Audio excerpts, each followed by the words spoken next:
"If you're so smart, then fix it," the millionaire CEO sneered, and the farmer's daughter left him speechless in under 2 minutes.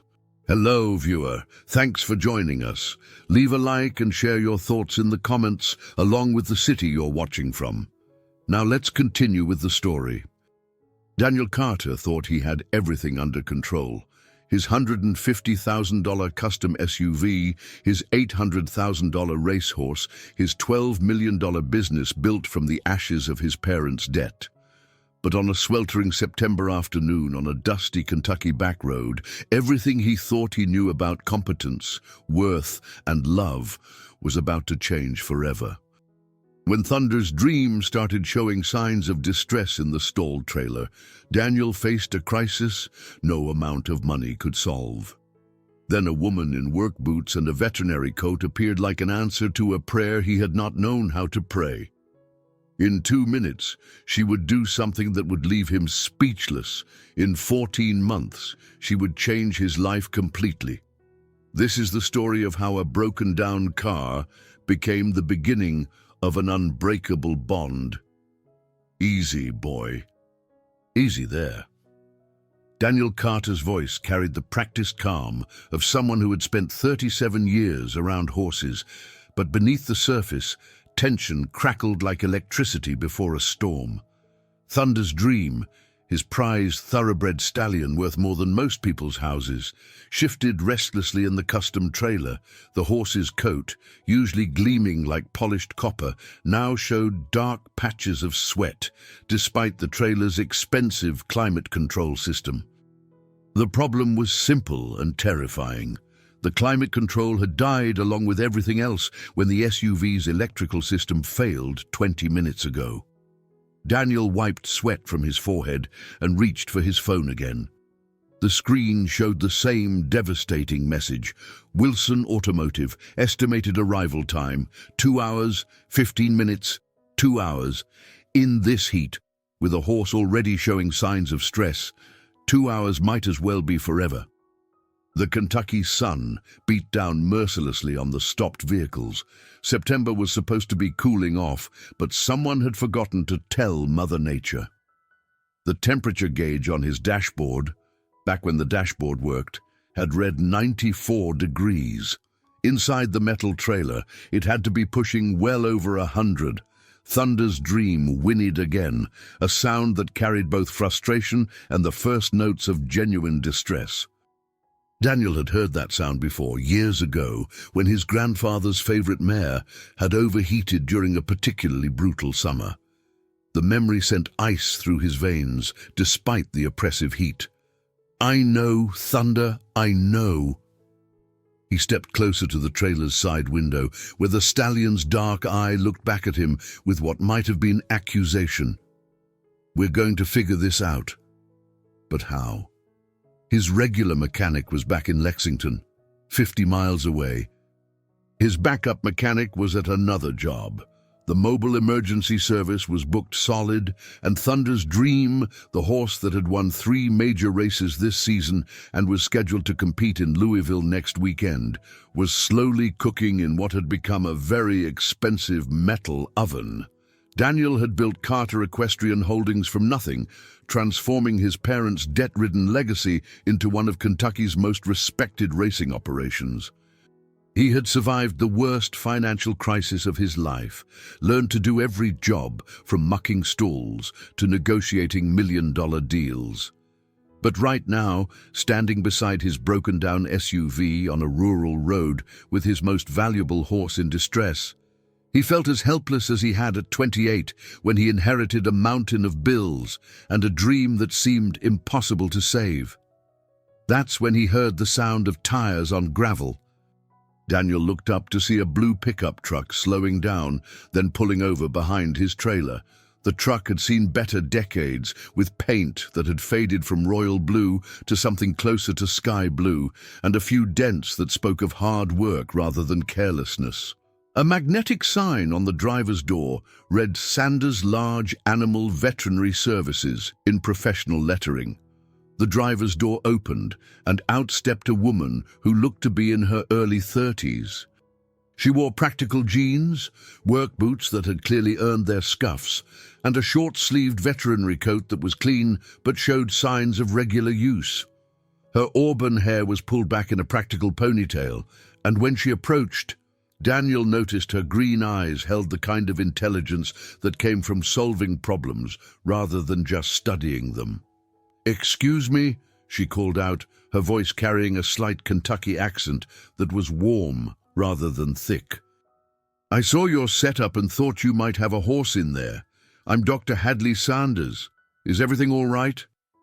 Daniel felt a flicker of hope, but experience had taught him to be cautious. "Thank you for stopping. I'm Daniel Carter. My SUV died, and I've got a horse in the trailer who's starting to show heat stress. I've called for mechanical help, but they're hours away." Dr. Sanders approached the trailer with the confident stride of someone who knew exactly what she was doing. "May I take a look at him?" He's a very valuable animal," Daniel said, immediately regretting how that sounded. "I just mean, they all are," she said simply, and something in her tone made Daniel step aside. She moved to the trailer's side window and looked in at Thunder's Dream. Her assessment was quick but thorough, her eyes taking in the horse's posture, his breathing, the way he held his head. He's stressed, but not in immediate danger. Yet, how long has the trailer been without air circulation? About 25 minutes. We need to get him some relief soon. She turned to look at the SUV. Mind if I take a look under the hood? Daniel blinked. You know about cars. Something that might have been amusement flickered in her eyes. I know about a lot of things. When you grow up on a working ranch, you learn to fix whatever breaks or it stays broken. She was already walking toward the front of his SUV, so Daniel hurried to catch up and pop the hood. The engine bay of his custom vehicle was a maze of expensive components, pristine and complex. Dr. Sanders leaned in and began tracing electrical connections with her eyes, her hands moving with the sure confidence of someone who had done this before. Tell me exactly what happened when it died. Everything just stopped. Engine, air conditioning, radio, dashboard, everything. All at once? Yes, she nodded, reaching deeper into the engine compartment. Her fingers found something near the main electrical distribution box. Here's your problem. This main fuse is blown. When it goes, it takes out your entire electrical system. Daniel leaned in to look where she was pointing. The fuse in question looked like a small metal component he would never have noticed, let alone identified as the source of his crisis. Can it be fixed? Temporarily. She straightened up and looked at him. Do you have a quarter? A quarter? 25 cents. A coin. Daniel reached into his pocket, his confusion evident. Yes, but I don't understand. May I borrow it? He handed her the quarter, watching as she examined it briefly, then turned back to the fuse box. With practiced movements, she removed the blown fuse and began working with the quarter and some wire she produced from her veterinary coat pocket. This is a field fix my father taught me when I was 12, she explained as she worked. It's not permanent, but it'll get your electrical system running long enough to get your horse to safety. Daniel watched in amazement as she used the quarter to create a bypass around the blown fuse, connecting it with wire in a way that looked both simple and sophisticated. Her movements were precise, confident, and completely unlike anything he had expected when she first stepped out of her old pickup truck.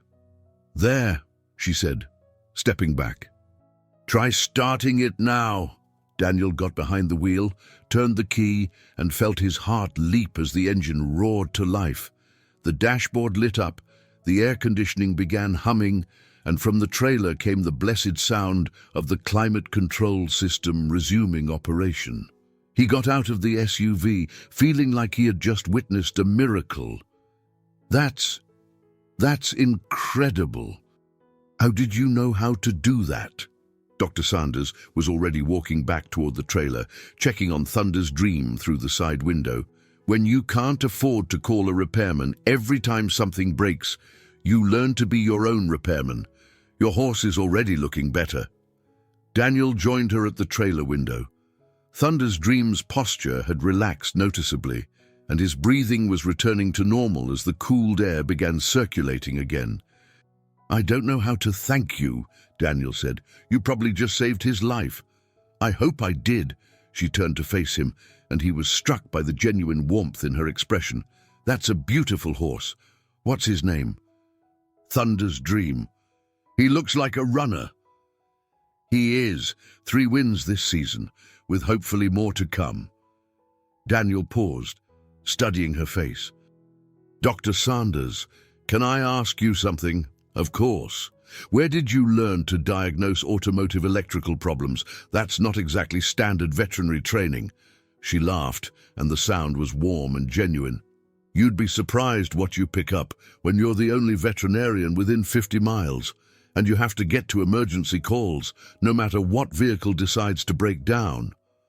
Plus, growing up with 3 older brothers who thought it was hilarious to strand their little sister with broken farm equipment taught me that independence and a basic understanding of how things work are pretty valuable tools.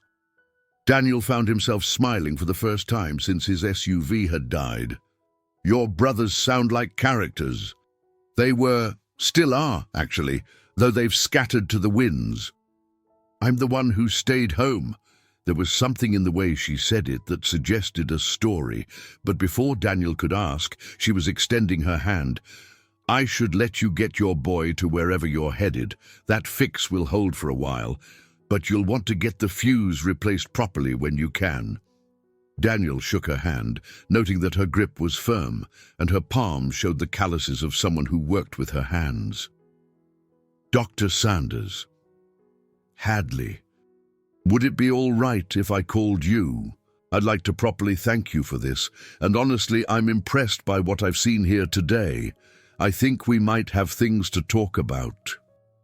She tilted her head slightly, considering him. What kind of things? The kind of things 2 people who care about horses and understand the value of competence might find interesting. For a moment, she studied his face as carefully as she had studied his engine. Then she reached into her coat pocket and pulled out a business card. Sanders Large Animal Veterinary Services, she said, handing it to him. I'm usually easier to reach in the evenings, after regular calls are done. Daniel took the card, noting the address listed a town he knew was about 30 miles from his operation. I'll call you this week. And Hadley, thank you, really. She nodded, then walked back to her pickup truck. As she drove away, Daniel looked down at the business card in his hand, then back at Thunder's Dream, who was now standing calmly in his air-conditioned trailer. In 37 years, Daniel Carter had learned to recognize quality when he saw it. And what he had just witnessed was quality of the highest order, delivered with humility and competence that took his breath away. He carefully tucked the business card into his wallet and got back behind the wheel of his SUV. As he pulled back onto the road, he found himself thinking not about Thunder's Dream's upcoming race, not about the fuse that needed replacing, but about green eyes that sparkled with intelligence and hands that could work miracles with nothing more than a quarter and some wire. Some encounters change everything. Daniel Carter was beginning to suspect this might be one of them. The business card sat on Daniel's desk for 3 days before he found the courage to reach for his phone. Carter Equestrian Holdings occupied a sprawling complex of barns, training facilities, and offices that had taken Daniel 9 years to build. His office, situated on the 2nd floor of the main building, offered a view of the pastures where some of Kentucky's finest horses spent their days. It was a view that usually brought him peace, but today he found himself staring at a small piece of cardstock instead. Sanders Large Animal Veterinary Services. He read aloud for probably the 10th time. The card was simple, professional, with no unnecessary flourishes. Like its owner, it spoke of substance over style. Daniel had spent the weekend researching Dr. Hadley Sanders, and what he had discovered had surprised him. Her veterinary license was current and clean. Her undergraduate work at the University of Kentucky had been completed summa cum laude. Her doctorate from Texas A&M was from one of the most respected veterinary programs in the country. But more interesting than her credentials were the references he found when he asked around the Kentucky horse community. Hadley Sanders, Tom Morrison, a trainer Daniel respected, had said when he called, "She's the best large animal vet in 3 counties. Saved my prize filly last year when 2 other vets said she was done for. Works out of her family's place. But don't let that fool you. She's got hands like a surgeon and a mind like a computer. Why do you ask?" Similar stories came from 4 other sources. A breeder in Frankfurt credited her with saving his stallion from a colic that should have been fatal. A racing stable in Bardstown praised her diagnostic abilities. A farmer near Bloomfield said she had worked all night in a thunderstorm to deliver a foal that 2 other veterinarians had given up on. The picture that emerged was of a woman whose reputation was built on results, not marketing. Someone who measured success in lives saved rather than fees collected. Someone who, Daniel was beginning to understand, represented everything he valued most in the people he chose to work with. He picked up his phone and dialed the number on the card. "Sanders Veterinary Services, this is Hadley."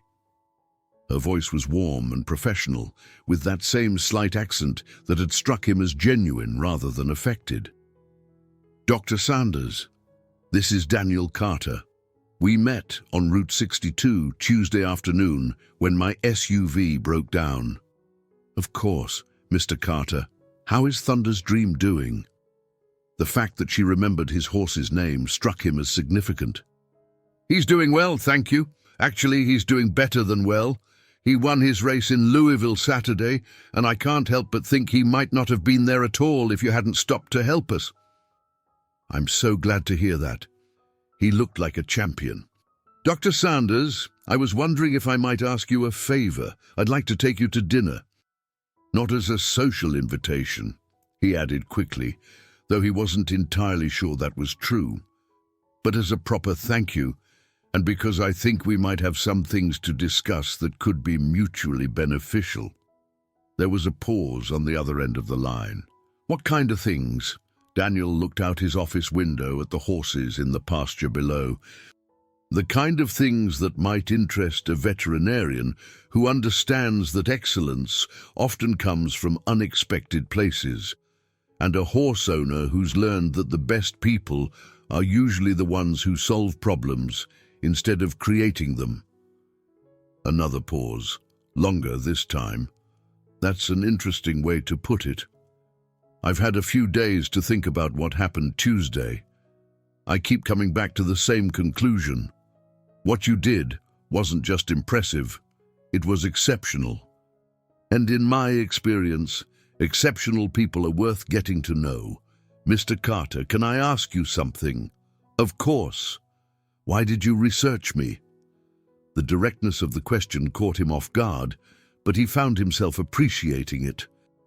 "Because someone who can diagnose and repair a complex electrical failure in 5 minutes using nothing but a quarter and some wire, while simultaneously assessing the condition of a stressed horse, is either extraordinarily competent or extraordinarily lucky. I wanted to know which, and everything I learned suggests it was competence, extraordinary competence." He heard what might have been a small laugh. "You know, most people assume I got lucky. Most people are wrong about a lot of things. I try not to be one of them." "All right, Mr. Carter, I accept your dinner invitation, but I choose the place." "Absolutely. There's a restaurant called Murphy's in Bardstown. It's nothing fancy, but the food is honest and the atmosphere is comfortable for conversation. Does Thursday evening work for you?" "Thursday evening is perfect. What time?" 7 o'clock. "And Mr. Carter?" "Yes. Thank you for not assuming I got lucky." After she hung up, Daniel sat back in his chair and realized he was smiling. In his experience, the best business relationships began with mutual respect, and something told him that what was beginning here had the potential to be very good business indeed. But as he made a note in his calendar for Thursday evening, he found himself thinking less about business and more about the intelligence he had seen in green eyes, and the confidence he had heard in a voice that didn't need to prove anything to anyone. Some opportunities, Daniel had learned, came disguised as problems. Some of the best people you would ever meet came disguised as strangers on the side of the road. And sometimes the most important phone calls were the ones you almost didn't have the courage to make. Thursday evening could not come soon enough. Murphy's restaurant occupied a restored 19th century building in downtown Bardstown, its brick facade and large windows speaking of a time when craftsmanship mattered more than cost efficiency. Daniel arrived 5 minutes early, as was his habit, and found himself impressed by Hadley's choice. The restaurant was neither pretentious nor casual, but something more valuable, authentic. The hostess, a woman in her 60s with kind eyes and a welcoming smile, seated him at a table near one of the large windows. The interior was warm wood and soft lighting, with the kind of atmosphere that encouraged conversation rather than performance. Daniel had changed clothes 3 times before leaving his house, finally settling on a navy blazer with khakis and a white shirt open at the collar. Professional but not formal, he hoped. Respectful but not intimidating. He wanted Hadley to see him as the man who had stood helplessly beside a broken-down SUV, not the CEO who owned a $12 million company. She arrived precisely at 7, and Daniel felt his breath catch slightly as she approached the table. She had traded her work clothes for a simple but elegant dress in deep green that brought out her eyes, and her auburn hair fell in soft waves to her shoulders. She was beautiful, but more than that, she carried herself with a quiet confidence that he found profoundly attractive. "Mr. Carter," she said as he stood to greet her, "please, call me Daniel, and thank you for choosing this place. It's perfect." As they settled into their seats, Daniel found himself studying her face in the soft restaurant lighting. She had laugh lines around her eyes and a small scar on her chin that he hadn't noticed before. These were the marks of someone who lived life fully, who worked with her hands and wasn't afraid of getting them dirty. "So," Hadley said, opening her menu, "tell me about Thunder's Dreams race. I've been curious about how he did." "He ran beautifully. Took the lead in the final quarter and never looked back. His time was a personal best." Daniel paused, then added, "I couldn't help thinking, while I was watching him run, that if you hadn't stopped Tuesday, we might not have been there at all. I'm glad I could help. He's a special horse. You could tell that just from looking at him." Hadley considered the question while the waitress took their drink orders. "There's something in the eyes of horses who are born to run, a kind of intelligence mixed with, I guess you'd call it purpose. Thunder's Dream has that look." Daniel leaned forward slightly. "You know, most people see a horse like Thunder's Dream and think about his value in dollars. You saw his character. Character matters more than value, in horses and in people." The simple truth of that statement settled between them like a foundation stone. Daniel found himself relaxing for the first time since he had arrived. Their conversation flowed naturally from horses to veterinary work to the challenges of running businesses in rural Kentucky. Daniel learned that Hadley had returned home 3 years ago when her mother became ill with cancer, intending to stay only temporarily. But after her mother's death, her father had needed help maintaining the family ranch, and the local community had needed a large animal veterinarian. "So you gave up your practice in Dallas to come home?" Daniel said. I didn't give it up. I traded it for something better. What could be better than a successful practice in a major city? Hadley smiled, and he saw something in her expression that looked like contentment. Being needed, making a difference, sleeping in the house where I grew up, taking care of the man who taught me everything I know about integrity and hard work. Your father sounds like a remarkable person. He is 70 years old and still thinks he can work 18-hour days like he did when he was 30. I spend half my time taking care of him and half my time pretending I'm not taking care of him because he's too proud to admit he needs help. Daniel laughed. That sounds familiar. My grandfather was the same way. He'd be out in the barn at 5 in the morning, insisting he was just checking on things, when really he was doing half the work because he didn't trust anyone else to do it right. Did you learn the business from him? Daniel's expression grew more serious. I learned everything from him. My parents inherited the operation, but they were better with horses than they were with money. When they died 9 years ago, I inherited their debts along with their dreams. That must have been overwhelming. It was terrifying.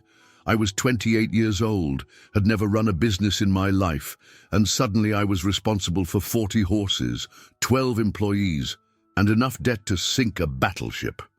Daniel paused, remembering those dark early days. I came very close to selling everything and walking away. What stopped you? Thunder's Dream's grandfather, actually. A stallion named Lightning's Pride. He was my grandfather's favorite, and even though he was past his racing prime, I couldn't bear the thought of selling him to someone who might not understand what he meant to our family. So I decided to keep him, which meant keeping the farm, which meant finding a way to make it all work. Hadley nodded slowly. And you built it into what it is today, with a lot of help, a lot of luck, and a lot of 18-hour days. But yes, that's an incredible achievement. Daniel felt heat rise in his cheeks. I've been lucky. I've had good people around me, and the horse racing business has been kind to us. I don't think luck accounts for building a $12 million operation from a pile of debt. That takes vision, determination, and the ability to make good decisions under pressure. The way she said it, with simple conviction rather than flattery, made Daniel believe she meant it. And something about her belief in his achievement made him feel proud of it in a way he hadn't in years. Hadley, can I ask you something that might sound like a strange question? Of course. How do you fix things? I don't mean mechanically, though you're obviously gifted at that. I mean, how do you look at a problem and see a solution that other people miss? She considered the question while cutting her steak, and Daniel could see she was taking it seriously. I think it comes from growing up in a place where you can't call someone else to fix things for you, she said finally. When the tractor breaks down during haying season, you don't have the luxury of waiting for parts to be ordered or schedules to be cleared. You figure it out with what you have, or the hay rots in the field. But Tuesday, with my SUV, you didn't just figure it out. You diagnosed a complex electrical problem in minutes and fixed it with a quarter. That's not just practical knowledge. That's, I don't know what to call it. My father would call it common sense. Your father has raised a remarkable daughter. Daniel watched color rise in her cheeks and realized he was beginning to care very much about making her happy. They talked through dinner and well into the evening, their conversation ranging from horses to family to dreams for the future. Daniel found himself drawn not just to her intelligence and competence, but to her warmth, her laugh, and the way she listened as though what he was saying actually mattered to her. As they prepared to leave, Daniel felt a reluctance he hadn't experienced in years. He wanted to keep talking to her, keep learning about the mind behind those green eyes, keep discovering the depths of this woman who could fix anything but seemed to need nothing. Hadley, he said, as they stood beside her pickup truck in the restaurant parking lot. I mentioned on the phone that I thought we might have things to discuss that could be mutually beneficial. I remember. I've been thinking about expanding my operation, not just more horses, but better services, a state-of-the-art veterinary facility that could serve not just my horses, but the entire regional horse community. He paused, suddenly nervous. I think you're exactly the kind of veterinarian who could make that vision a reality. She looked at him carefully. That sounds like a significant undertaking. It would be, and it would require a partner, not just an employee. Someone with the expertise and the vision to help build something that could really make a difference. Daniel, that's a very generous offer, but I have commitments here. My father, my current clients, I'm not asking you to abandon anything. I'm asking you to expand it, to take everything you're already doing and give yourself the resources to do it even better. Hadley was quiet for a long moment, looking out across the parking lot toward the lights of the town beyond. Can I ask you something? She said finally. Anything. Why me? You could partner with any veterinarian in Kentucky. Why someone you met by accident on the side of the road? Daniel thought about all the research he had done, all the impressive credentials and glowing references, but in the end, his answer was simpler than that. Because when you looked at Thunder's dream, you saw a horse who needed help, not a valuable asset. Because when you looked at my broken-down SUV, you saw a problem that needed solving, not an opportunity to impress someone with money. And because in 37 years, I've learned that the people worth partnering with are the ones who do the right thing, even when no one is watching. She smiled then, the first truly radiant smile he had seen from her all evening. I'd like to hear more about your ideas, she said. Does that mean you're interested?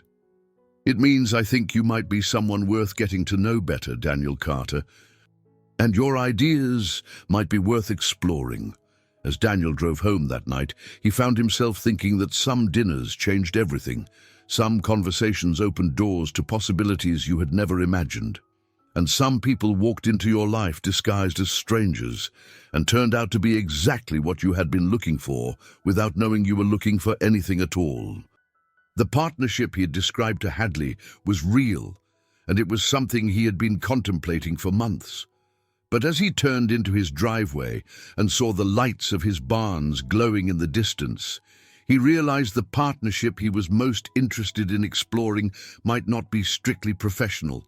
Some risks, he was beginning to understand, were worth taking. The Sanders family ranch sprawled across 300 acres of rolling Kentucky countryside, its pastures separated by white rail fencing that had been maintained with obvious care for decades.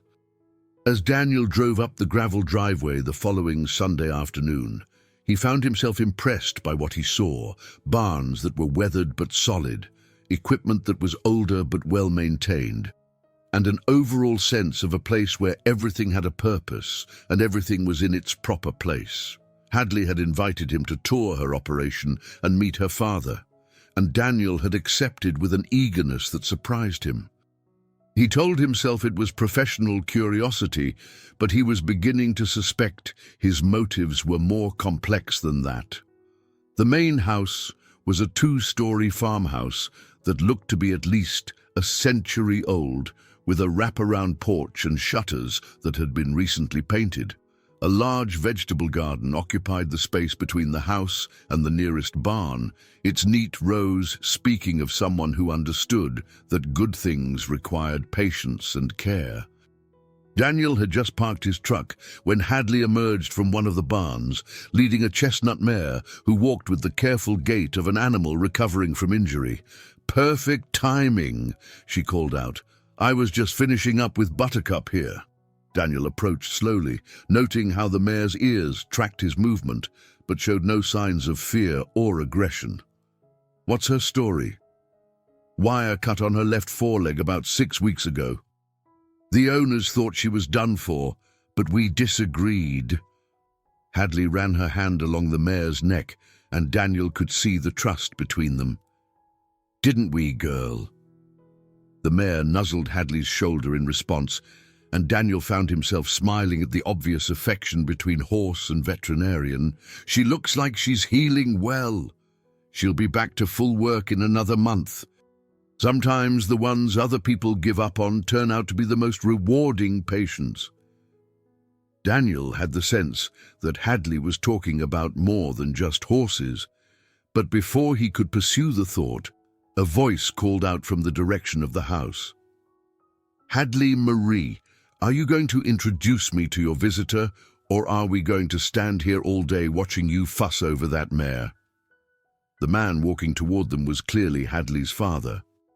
Tom Sanders stood maybe 5 feet 10 inches tall, with silver hair and the kind of weathered face that spoke of 7 decades spent mostly outdoors. He moved with the slight stiffness of someone whose joints had absorbed years of hard work, but his handshake, when Daniel offered it, was still firm and confident. "You must be Daniel Carter," Tom said, looking him up and down with the frankly assessing gaze of someone who had learned to judge character quickly and accurately. "I heard you had some trouble with your fancy car the other day." "Yes, sir, I did. And your daughter saved my day, and probably my horse's life." Tom nodded approvingly. "She's good at that. Been fixing things around here since she was old enough to hold a wrench. Used to drive her mother crazy, watching her crawl under tractors in her school clothes." "Dad," Hadley said, but her tone was affectionate rather than embarrassed. "What? It's true. Remember when you were 14 and the hay baler broke down right in the middle of first cutting? 3 different mechanics said it needed a complete overhaul, but you figured out it was just a bent pin that cost 50 cents to replace." Daniel looked at Hadley with renewed respect. 14. "It was a simple problem," she said, but he could see she was pleased by her father's praise. "Simple to someone who understands how things work," Tom said. "Most people just see a machine that's broke. Hadley sees why it's broke and what needs to be done to fix it." As they walked toward the main barn, Daniel found himself thinking that Tom Sanders was describing more than just mechanical aptitude. The ability to see beneath the surface of problems, to understand root causes rather than just symptoms, was a rare gift that applied to much more than broken equipment. The barn was spotless, with 12 stalls that showed signs of recent repairs and improvements.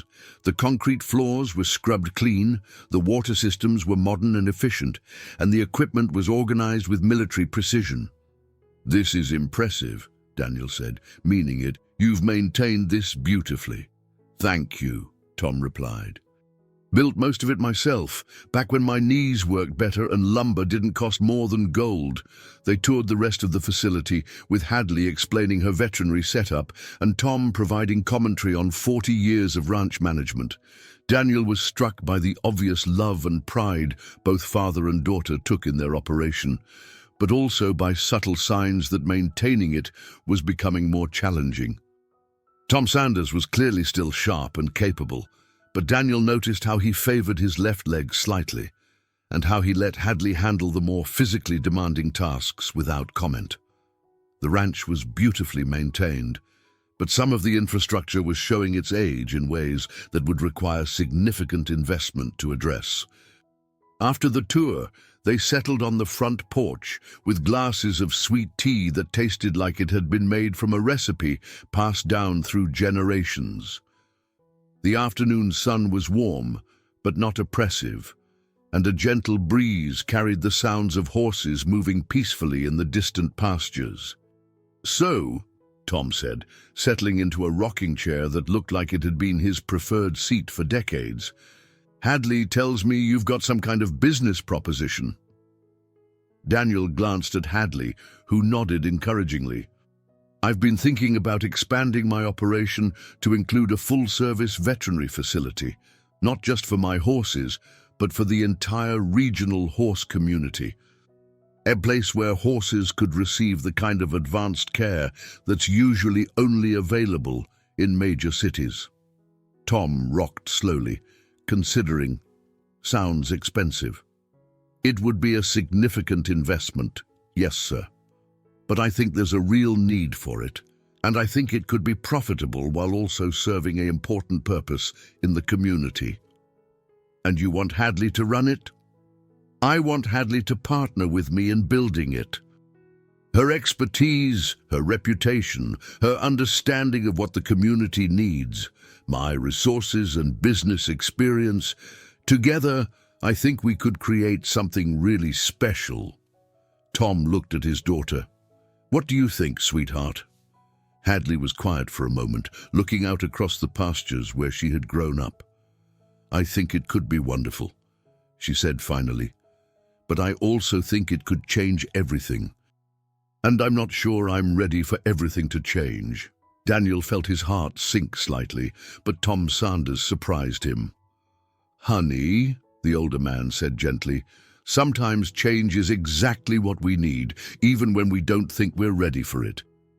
Your mother used to say that the best opportunities usually come disguised as things that scare us a little.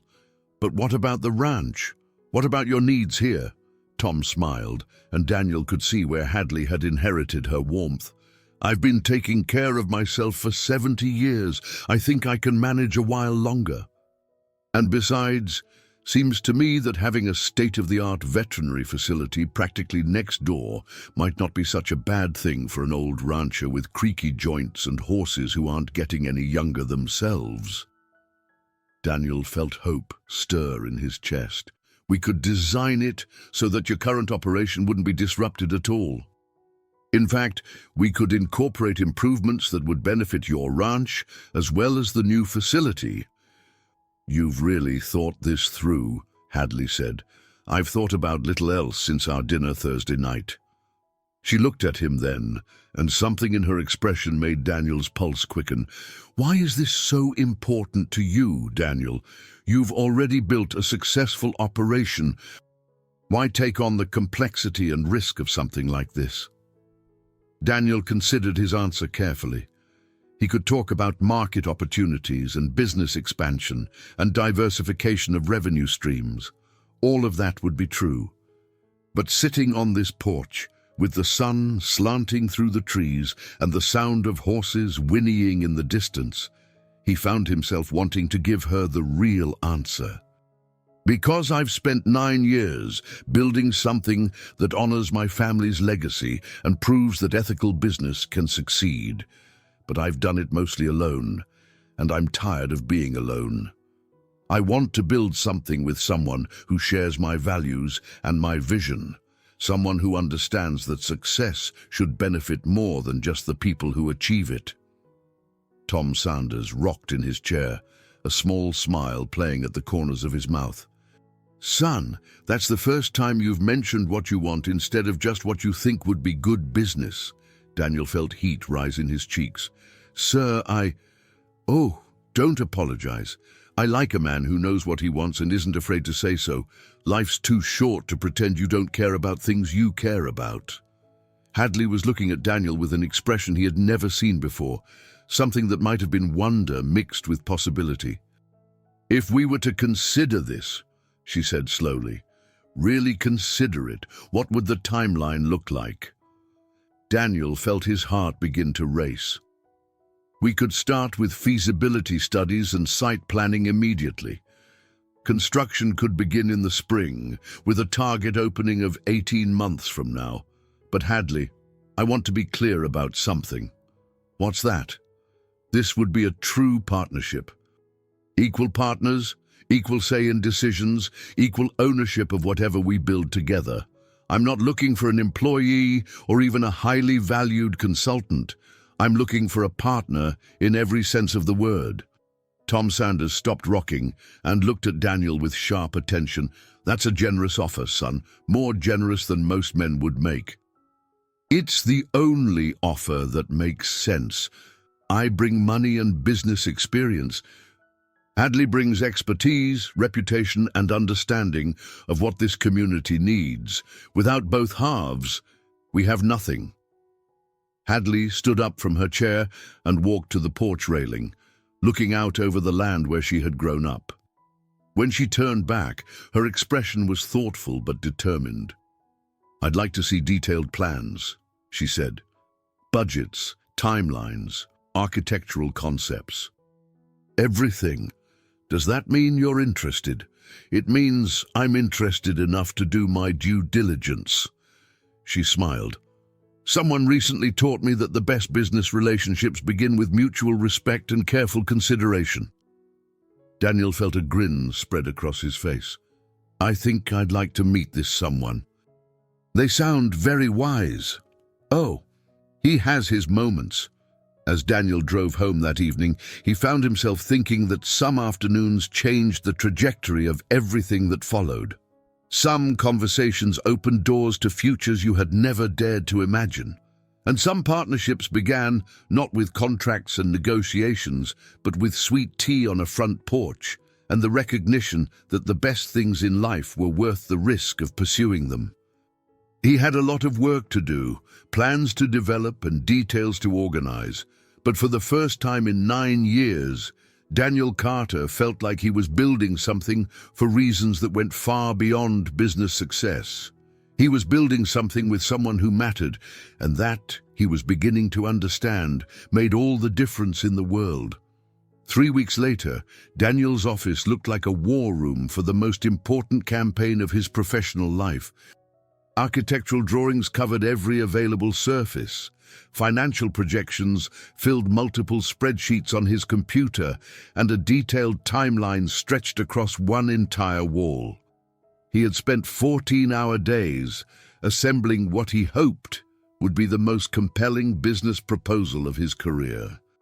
The Sanders Carter Equine Medical Center, as he had begun calling it in his planning documents, would be a 15,000-square-foot facility featuring surgical suites, diagnostic imaging equipment, recovery stalls, and rehabilitation pools. The total investment would be just over $4 million, representing the largest financial commitment Daniel had ever made.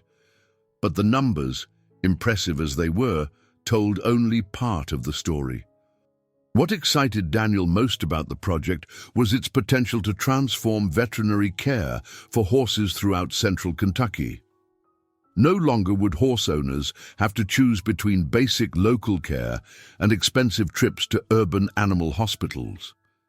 The facility would bring advanced medical technology to the heart of horse country, serving everyone from small ranch owners to major racing operations. Hadley was due to arrive at 2 o'clock for what Daniel hoped would be the final presentation before they moved forward with formal partnership agreements. He had rehearsed his presentation until he could give it in his sleep, but he still felt nervous energy crackling through his system. At exactly 2 o'clock, he heard her truck in the driveway. Through his office window, he watched her park next to his barn and walk toward the main building with the confident stride he had come to associate with her approach to everything in life. She wore dark jeans, boots, and a cream-colored sweater that brought out the auburn highlights in her hair, and Daniel found himself thinking that she looked every inch the successful professional she was. "Good afternoon," she said, as his assistant showed her into the office. "Are you ready to try to convince me to turn my life upside down?" "I'm ready to show you why turning your life upside down might be the best decision you've ever made," Daniel replied, gesturing toward the presentation materials. "Though, I should warn you, I may have gotten a little carried away with the planning." Hadley looked around the office, taking in the drawings, charts, and timelines. "A little carried away, Daniel.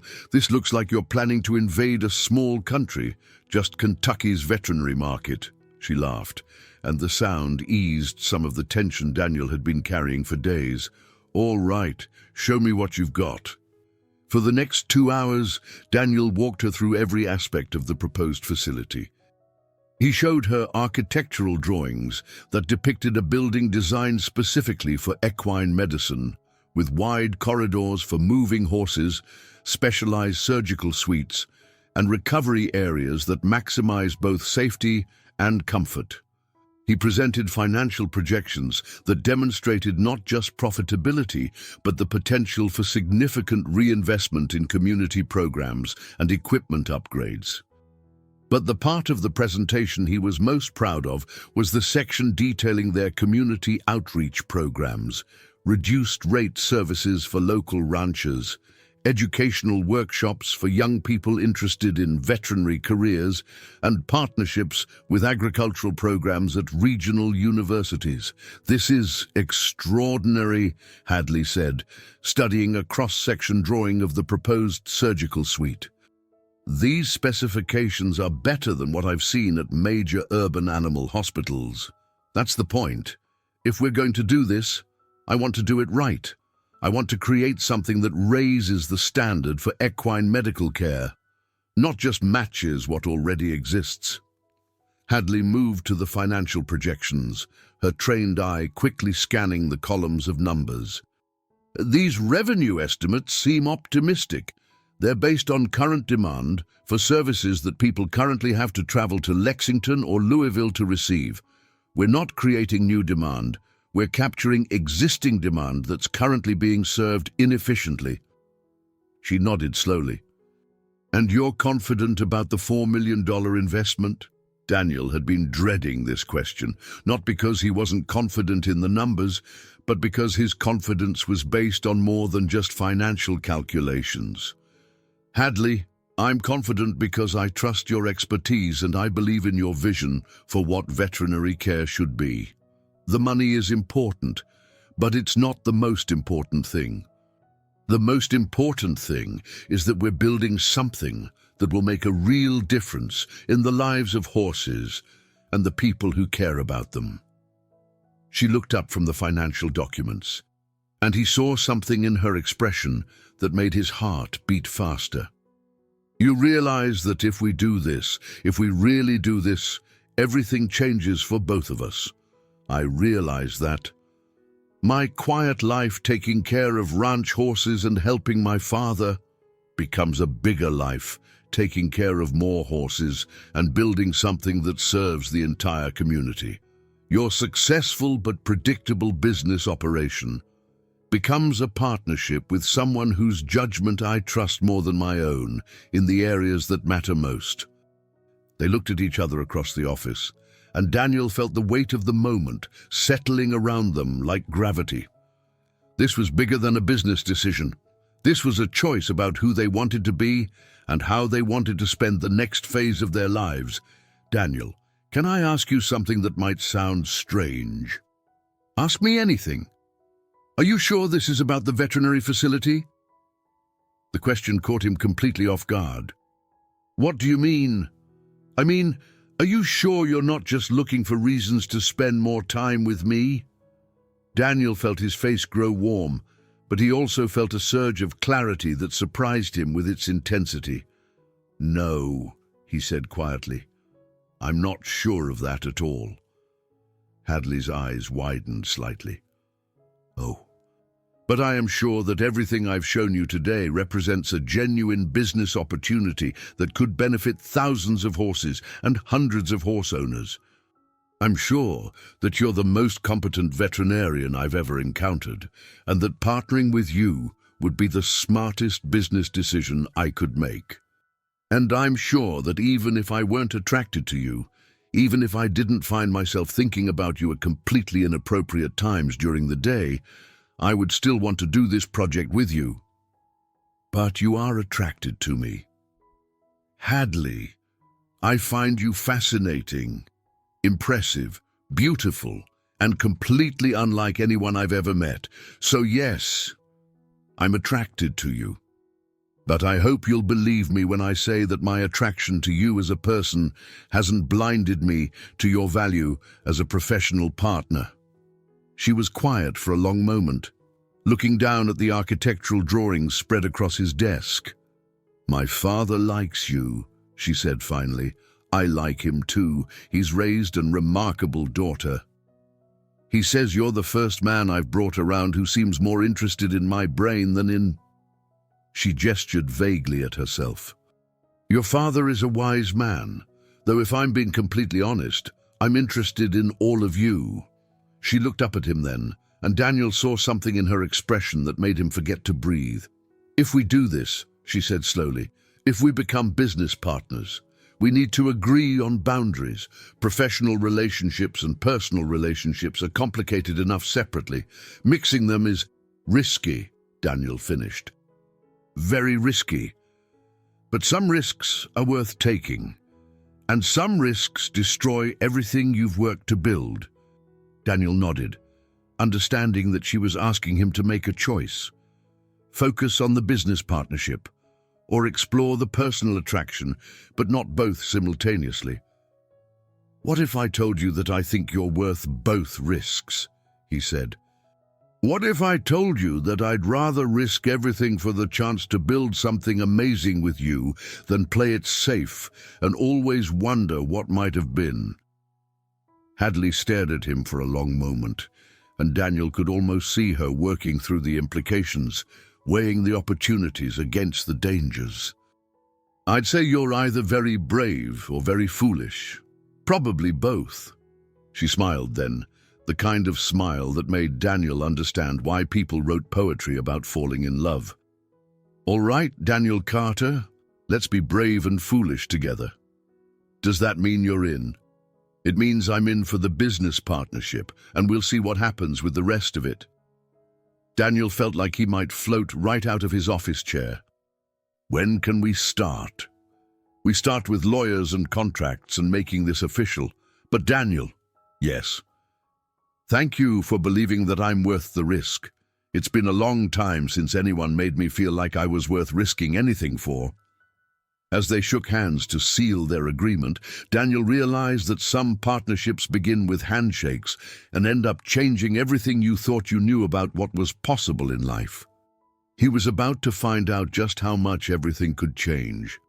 December arrived in Kentucky with the kind of crisp clarity that made every breath feel like a promise. The construction site that would become the Sanders Carter Equine Medical Center buzzed with activity as contractors worked to beat the winter weather.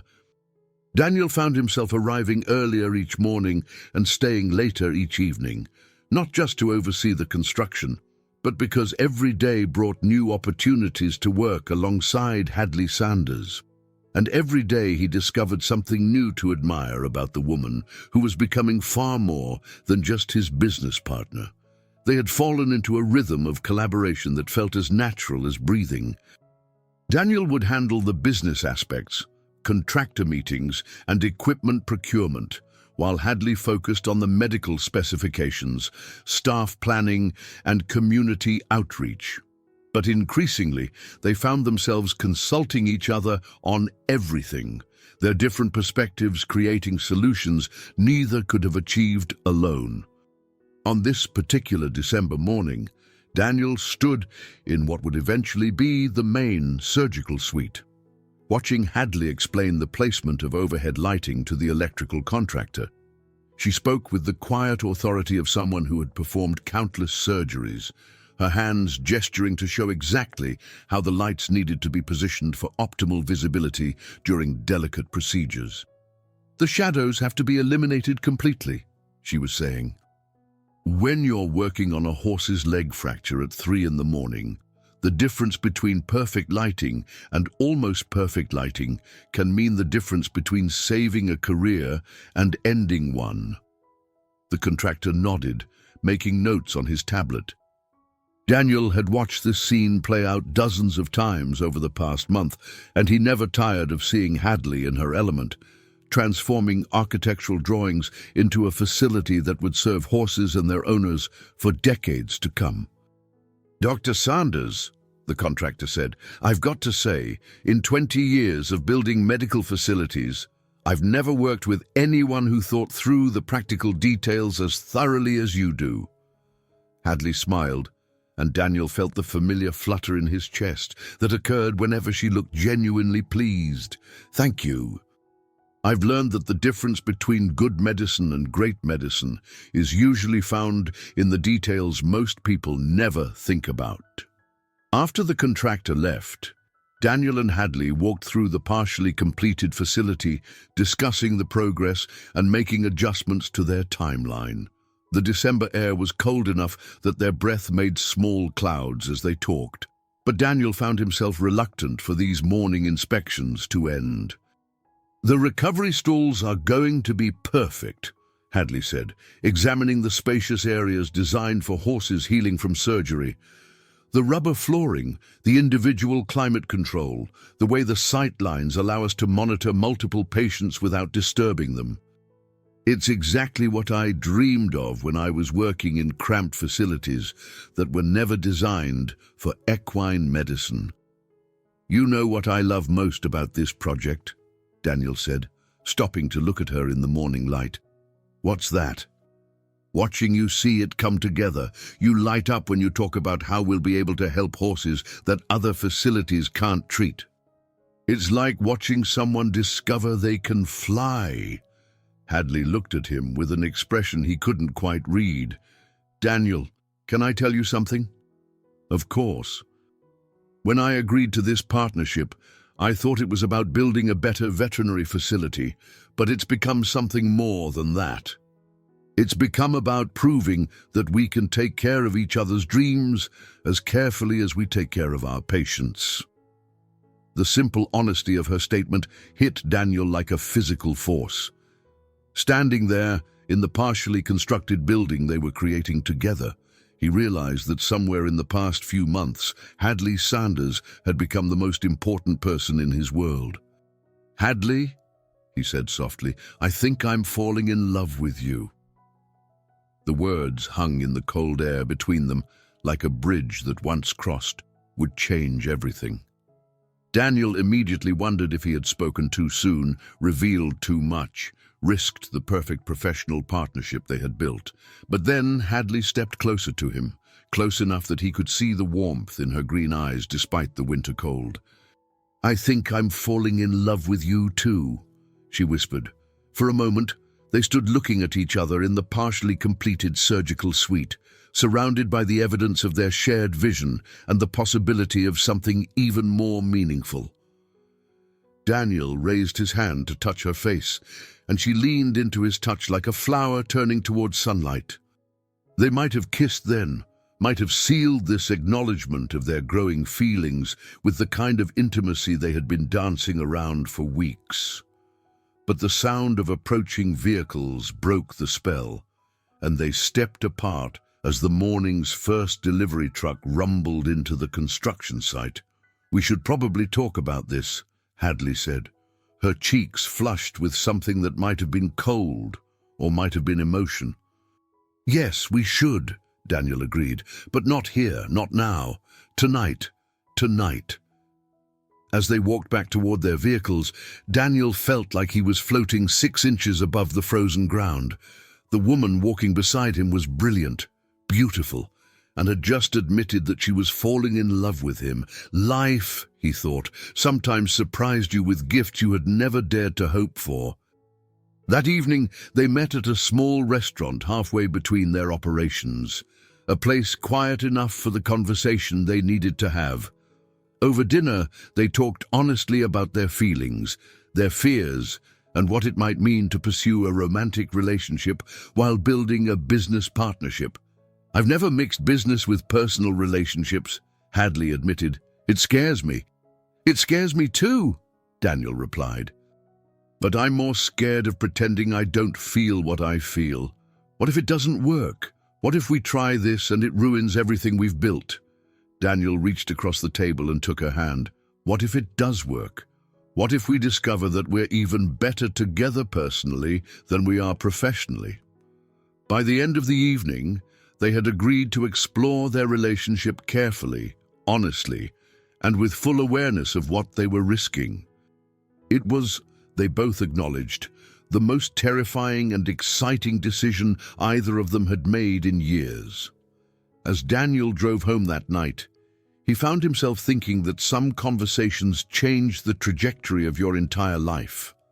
Some admissions of love are like opening doors to rooms you never knew existed, and some risks, no matter how frightening, are so obviously worth taking that not taking them would be the greatest risk of all.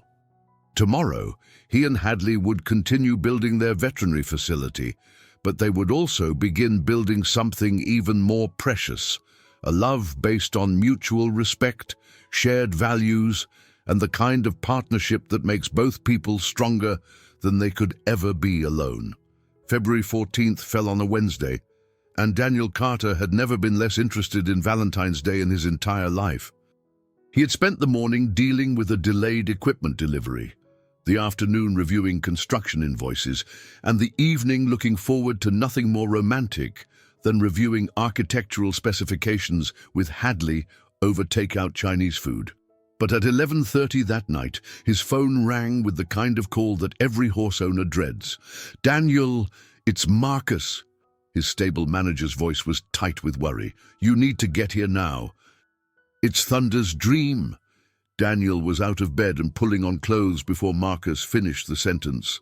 "What happened?" "He's down in his stall, sweating, won't get up.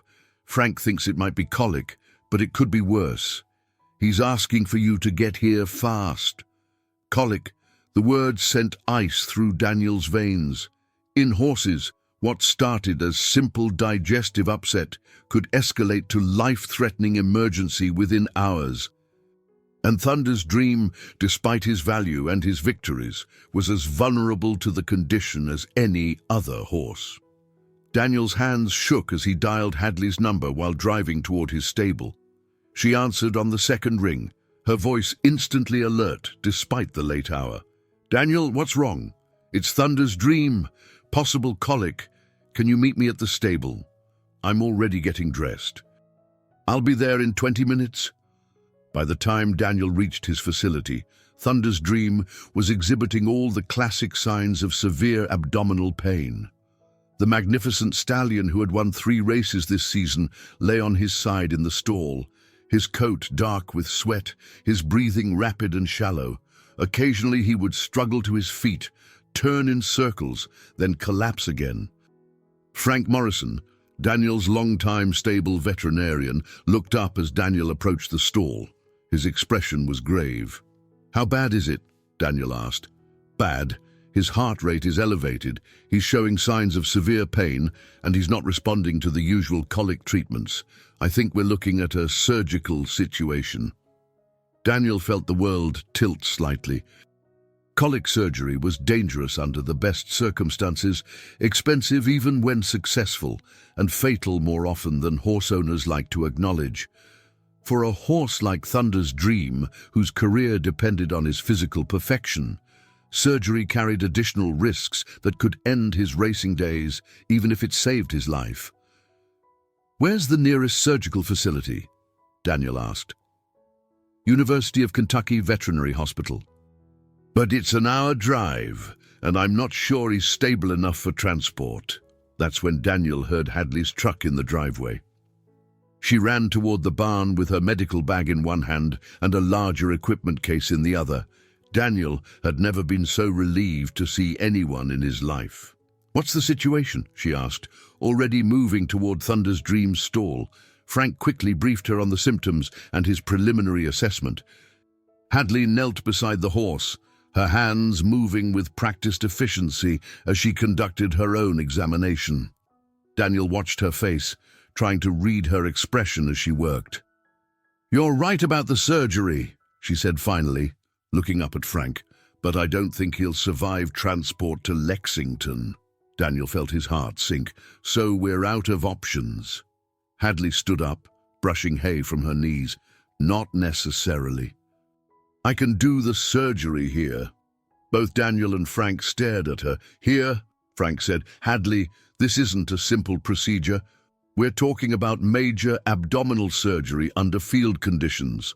I know exactly what we're talking about. I've done this surgery 12 times, including twice under field conditions when transport wasn't possible. We can set up a sterile field in the main aisle, use portable lighting, and maintain anesthesia with equipment I have in my truck." Daniel looked between Hadley and Frank, trying to process what he was hearing. "Is that really possible?" "It's not ideal," Hadley admitted. "A surgical suite would be better, but Thunder's dream doesn't have time to wait for ideal. He needs surgery now, or he's going to die." Frank shook his head.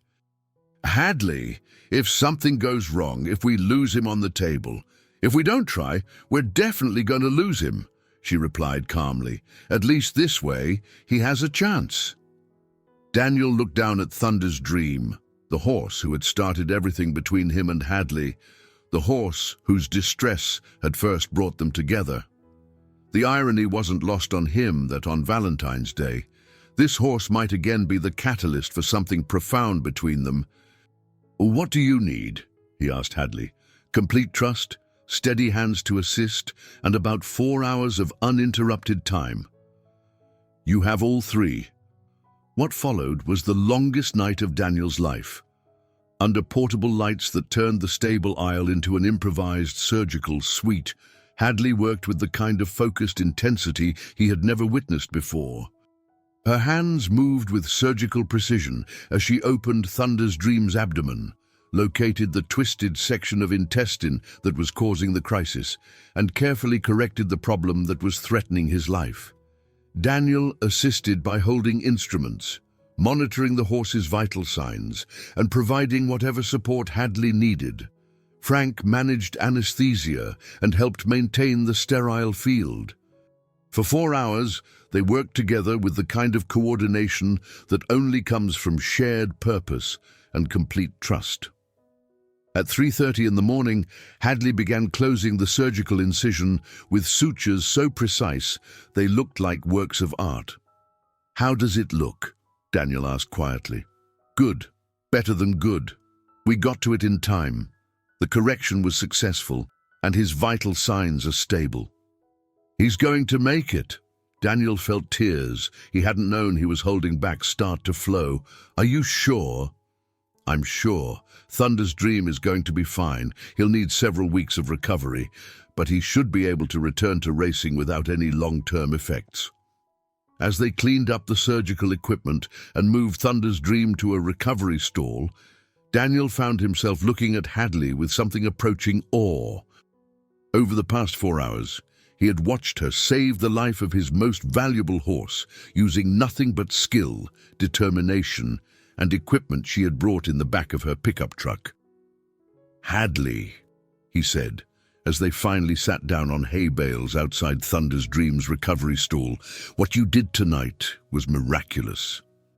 She looked exhausted but satisfied, her surgical scrubs stained with evidence of the night's work. "It wasn't miraculous. It was just surgery performed under challenging conditions. No, it was more than that.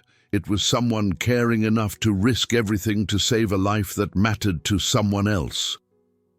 She turned to look at him, and in the dim light of the stable, Daniel saw something in her expression that made his breath catch. "Daniel, this horse brought us together. I couldn't let him die on my watch." "Is that the only reason you took the risk?" "No," she said softly. "I took the risk because I love you, and I couldn't bear to watch you lose something that means so much to you."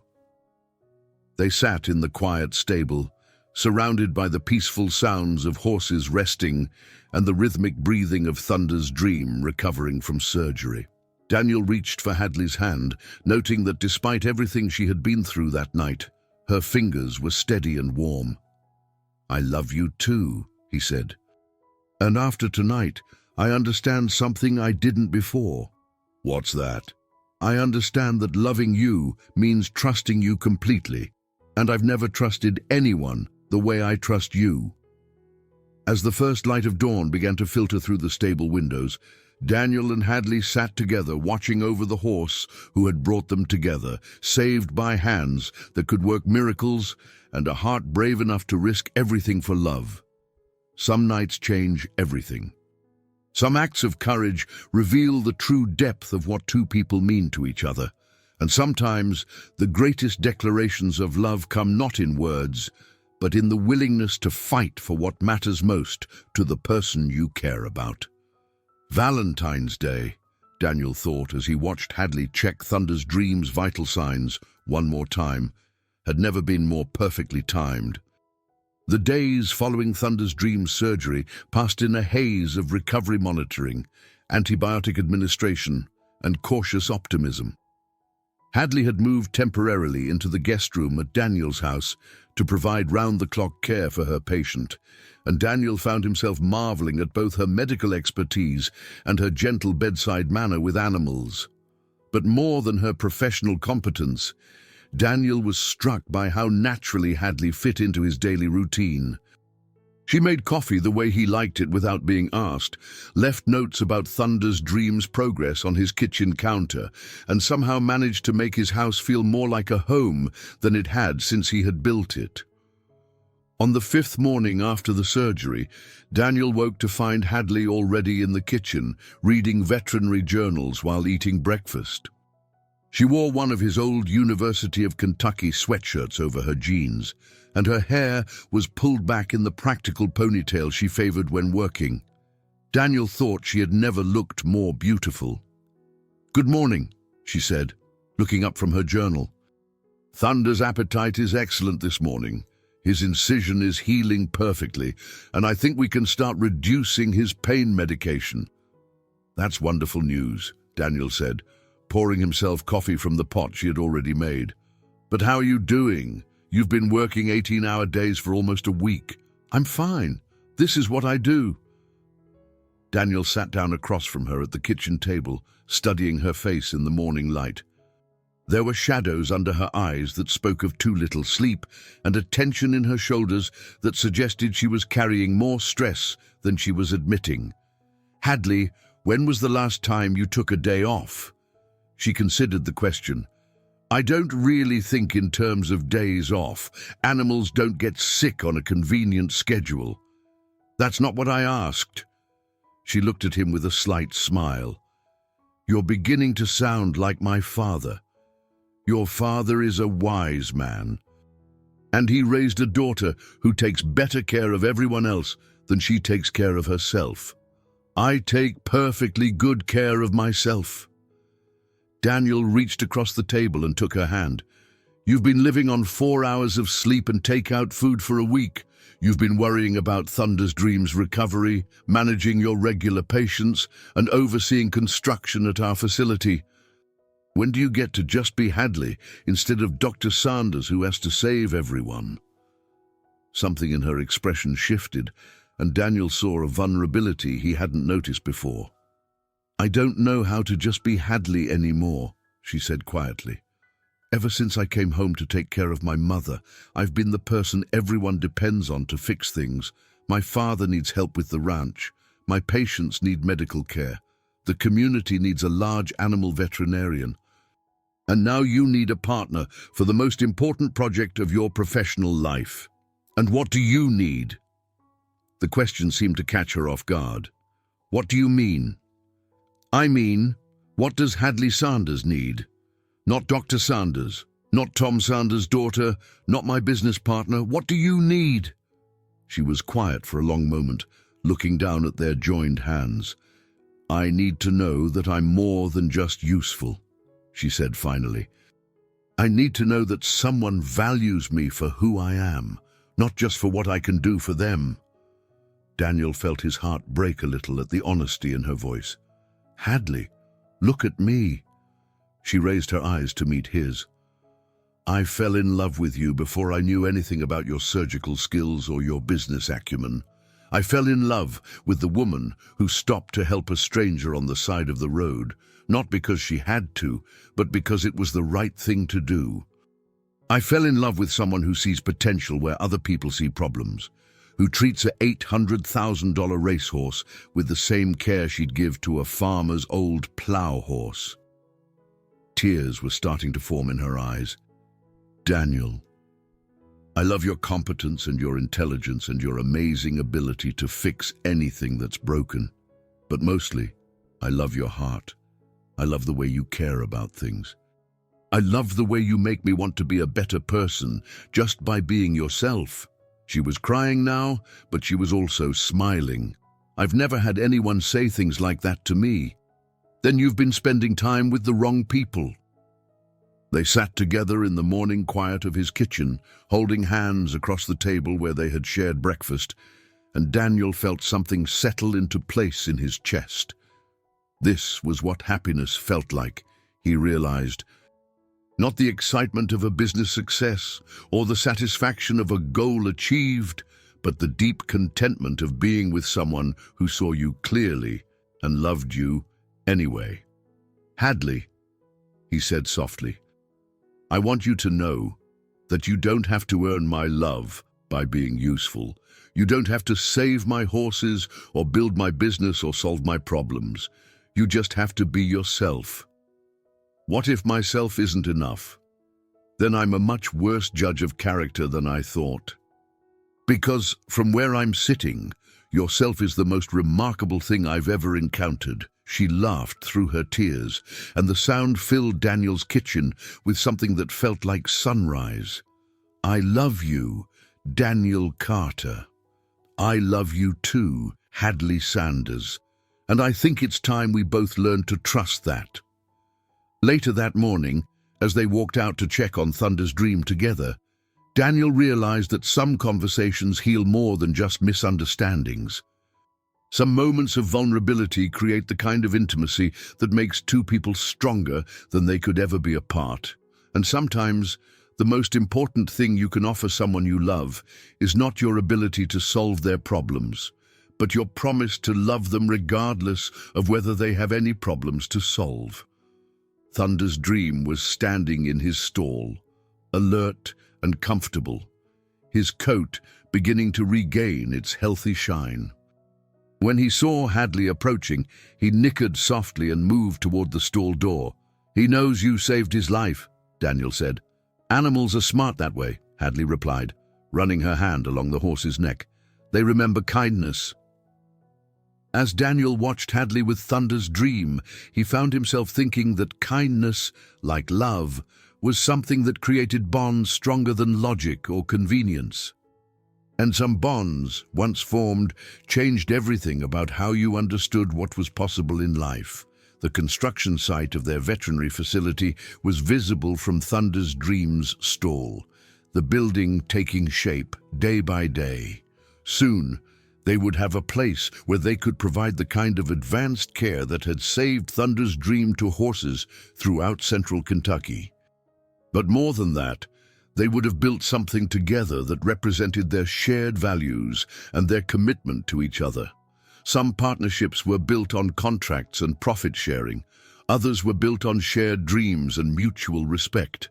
The best ones, Daniel was learning, were built on love that was strong enough to risk everything and gentle enough to heal whatever was broken. Looking at Hadley as she cared for the horse that had brought them together, Daniel knew he had found the kind of partnership that made everything else in life feel like preparation for this moment. March arrived with the kind of unpredictable weather that made Kentucky famous among people who understood that spring was more of an attitude than a season. One day would bring temperatures warm enough for shirt sleeves. The next would deliver a reminder that winter wasn't quite finished with the world yet. Daniel found the changeable weather appropriate for his current state of mind. The construction of the Sanders-Carter Equine Medical Center was proceeding ahead of schedule.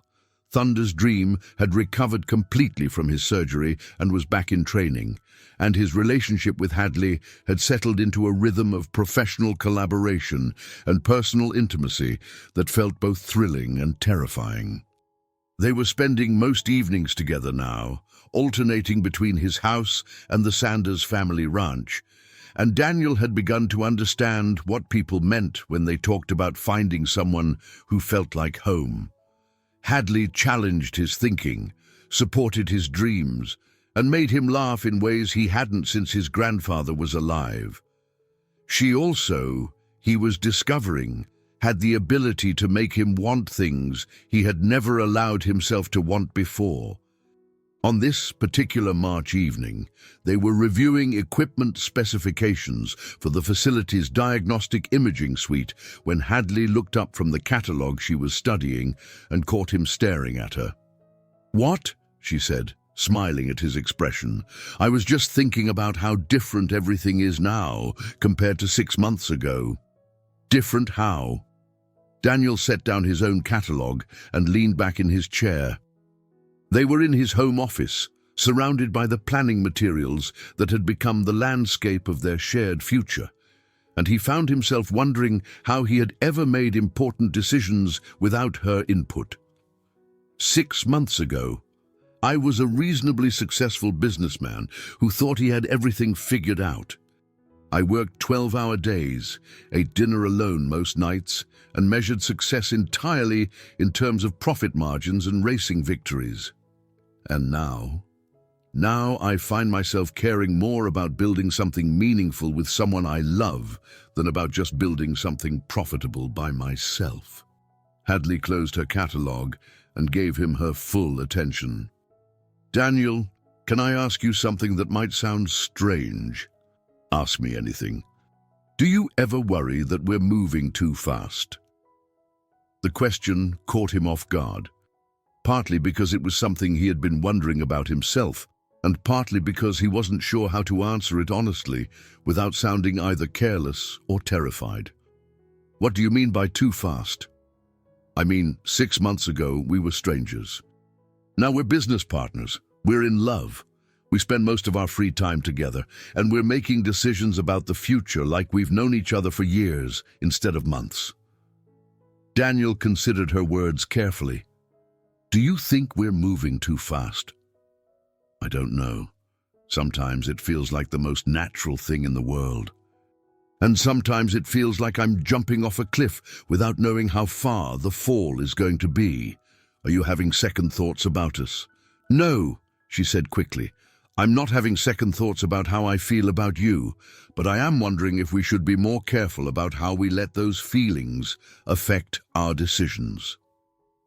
Daniel understood what she was saying and appreciated her honesty, even as it made his chest tighten with something that might have been fear. What kinds of decisions are you worried about? Well, for example, I've been staying here most nights for the past month. We've been talking about the facility like it's our joint legacy instead of just a business investment. We've been making plans that assume we'll be together not just next year, but for the next 20 years. And that scares you. It scares me because it doesn't scare you enough, she said gently. Daniel, what if this doesn't work out between us personally? What if we discover that we're better as business partners than as romantic partners? What if one of us gets hurt, or changes their mind, or realizes they want something different? The questions hung in the air between them, like challenges to everything Daniel thought he knew about their relationship. Part of him wanted to dismiss her concerns, to assure her that what they had was strong enough to withstand any uncertainty. But a larger part of him recognized that her willingness to voice these fears was exactly the kind of honesty that made their relationship worth protecting. Hadley, are you asking me to slow down, or are you asking me to promise you that nothing will ever go wrong between us? I don't know, she admitted. Maybe I'm asking you to help me figure out how to be in love with you without losing myself in the process. Daniel felt something shift in his chest, a recognition that they had arrived at one of those moments that would define the shape of everything that followed. What would it look like to slow down? He asked. Maybe it would look like maintaining some independence while we figure out how we fit together. Maybe it would look like making sure our business partnership can survive, regardless of what happens to our personal relationship. Maybe it would look like being more careful about the assumptions we make about our future together. Daniel nodded slowly. Those all sound like reasonable things. Do they sound like things you could be comfortable with? Honestly, they sound terrifying. Hadley looked surprised. Why terrifying? Because I've spent most of my adult life being careful, being independent, protecting myself from exactly the kind of vulnerability that comes with caring about someone as much as I care about you. And now that I've finally found someone worth taking those risks for, you're asking me to be careful again. I'm not asking you to care less. I'm asking you to trust that caring about each other doesn't mean we have to lose our individual identities. Daniel was quiet for a moment, thinking about what she was saying and what it might mean for their relationship. You know what I think, he said finally. What do you think? I think you're wise to be asking these questions. I think the fact that you're worried about maintaining your independence is one of the reasons I fell in love with you in the first place. And I think that if we can figure out how to be partners without losing ourselves, we'll have something stronger than if we just assume everything will work out because we want it to. Relief flickered across Hadley's face. So you don't think I'm being silly or overly cautious? I think you're being smart. And I think I've been so excited about building a future with you that I might not have been paying enough attention to building a foundation strong enough to support that future. They talked for another hour, working through the practical implications of maintaining some independence while deepening their partnership. It wasn't an easy conversation, but it was an honest one, and Daniel found himself admiring Hadley's courage in raising difficult questions that could have been easier to ignore. By the time they finished talking, they had agreed to keep their business partnership and personal relationship in separate categories, to maintain their own homes and social circles, even as they spent increasing time together, and to make major decisions about their future only after careful consideration, rather than in the heat of romantic excitement. It was, Daniel realized, exactly the kind of mature approach to love that should have occurred to him months ago. But it had taken Hadley's wisdom and courage to bring them to the conversation they needed to have. As he walked her to her truck that evening, Daniel found himself thinking that some of the most important conversations in a relationship were the ones that questioned the relationship itself. Some of the strongest foundations were built not on certainty, but on the willingness to examine uncertainty honestly and work through it together. "Hadley," he said as she prepared to leave, "thank you for being brave enough to ask the hard questions. Thank you for being secure enough to hear them without getting defensive. I love you, and I want to love you in a way that makes you stronger, not weaker. I love you too, and I think we're going to figure out how to do this right." As Daniel watched her drive away, he felt something that was both relief and renewed excitement. They were going to take their time, be careful with each other's hearts, and build something that honored both their individual strengths and their shared dreams. Some love stories were built on passion that burned bright and fast. Others were built on compatibility and convenience. The best ones, Daniel was learning, were built on respect deep enough to risk honesty, trust deep enough to question assumptions, and love strong enough to grow stronger through challenge rather than weaker. Tomorrow, they would continue building their veterinary facility and their partnership, but tonight they had built something even more valuable, the kind of understanding that makes love last. April arrived in Kentucky with a burst of optimism that seemed to mirror Daniel's mood until the morning when everything went wrong. He was reviewing final equipment installation schedules for the veterinary facility when his phone rang with a call that changed the tenor of the entire day. "Daniel, it's James Morrison from Morrison Properties." The voice on the other end was clipped and professional. "We need to discuss the Lexington project." Daniel felt his stomach drop. Morrison Properties was developing a luxury equestrian community outside Lexington, and Daniel had been in negotiations to provide consulting services and potentially relocate some of his operation to be closer to the development. It was a project he had been considering before he met Hadley, before the Sanders-Carter facility became his primary focus. "What about the Lexington project, James?" "The timeline has accelerated significantly. We're ready to move forward immediately, and we need your commitment within the next 2 weeks. Full relocation of Carter Equestrian Holdings, exclusive consulting contract, and partnership in the residential development side of the project." "James, as I mentioned in our previous conversations, my situation has become more complicated. I'm involved in a major facility development here that requires my attention for the next 18 months at minimum. Daniel, we're talking about a $15 million development contract. Your current project, whatever it is, doesn't compare to this opportunity. After 20 minutes of increasingly tense conversation, Daniel hung up the phone feeling like he had been hit by a truck. The Lexington opportunity was everything he had thought he wanted 6 months ago: massive growth, prestigious partnerships, and the kind of financial success that would secure his business for decades. But it would also require him to abandon the Sanders Carter facility at the most critical point in its development, to leave Hadley to manage their shared dream alone, and to relocate his entire operation 3 hours away from everything that had become meaningful to him. Daniel spent the rest of the morning trying to focus on routine business tasks, but his mind kept returning to James Morrison's call and the impossible choice it represented. By lunchtime, he realized he needed to talk to someone about the situation, and the person he most wanted to talk to was the one person he wasn't sure he could talk to about it. Hadley was at the construction site when he arrived, consulting with the contractor about the installation of the recovery room monitoring equipment. She looked up as he approached and immediately noticed his expression. "What's wrong?" she asked. "Can we talk privately?" They walked to a quiet corner of the construction site, away from the noise of the work crews. Daniel found himself struggling with how to begin the conversation.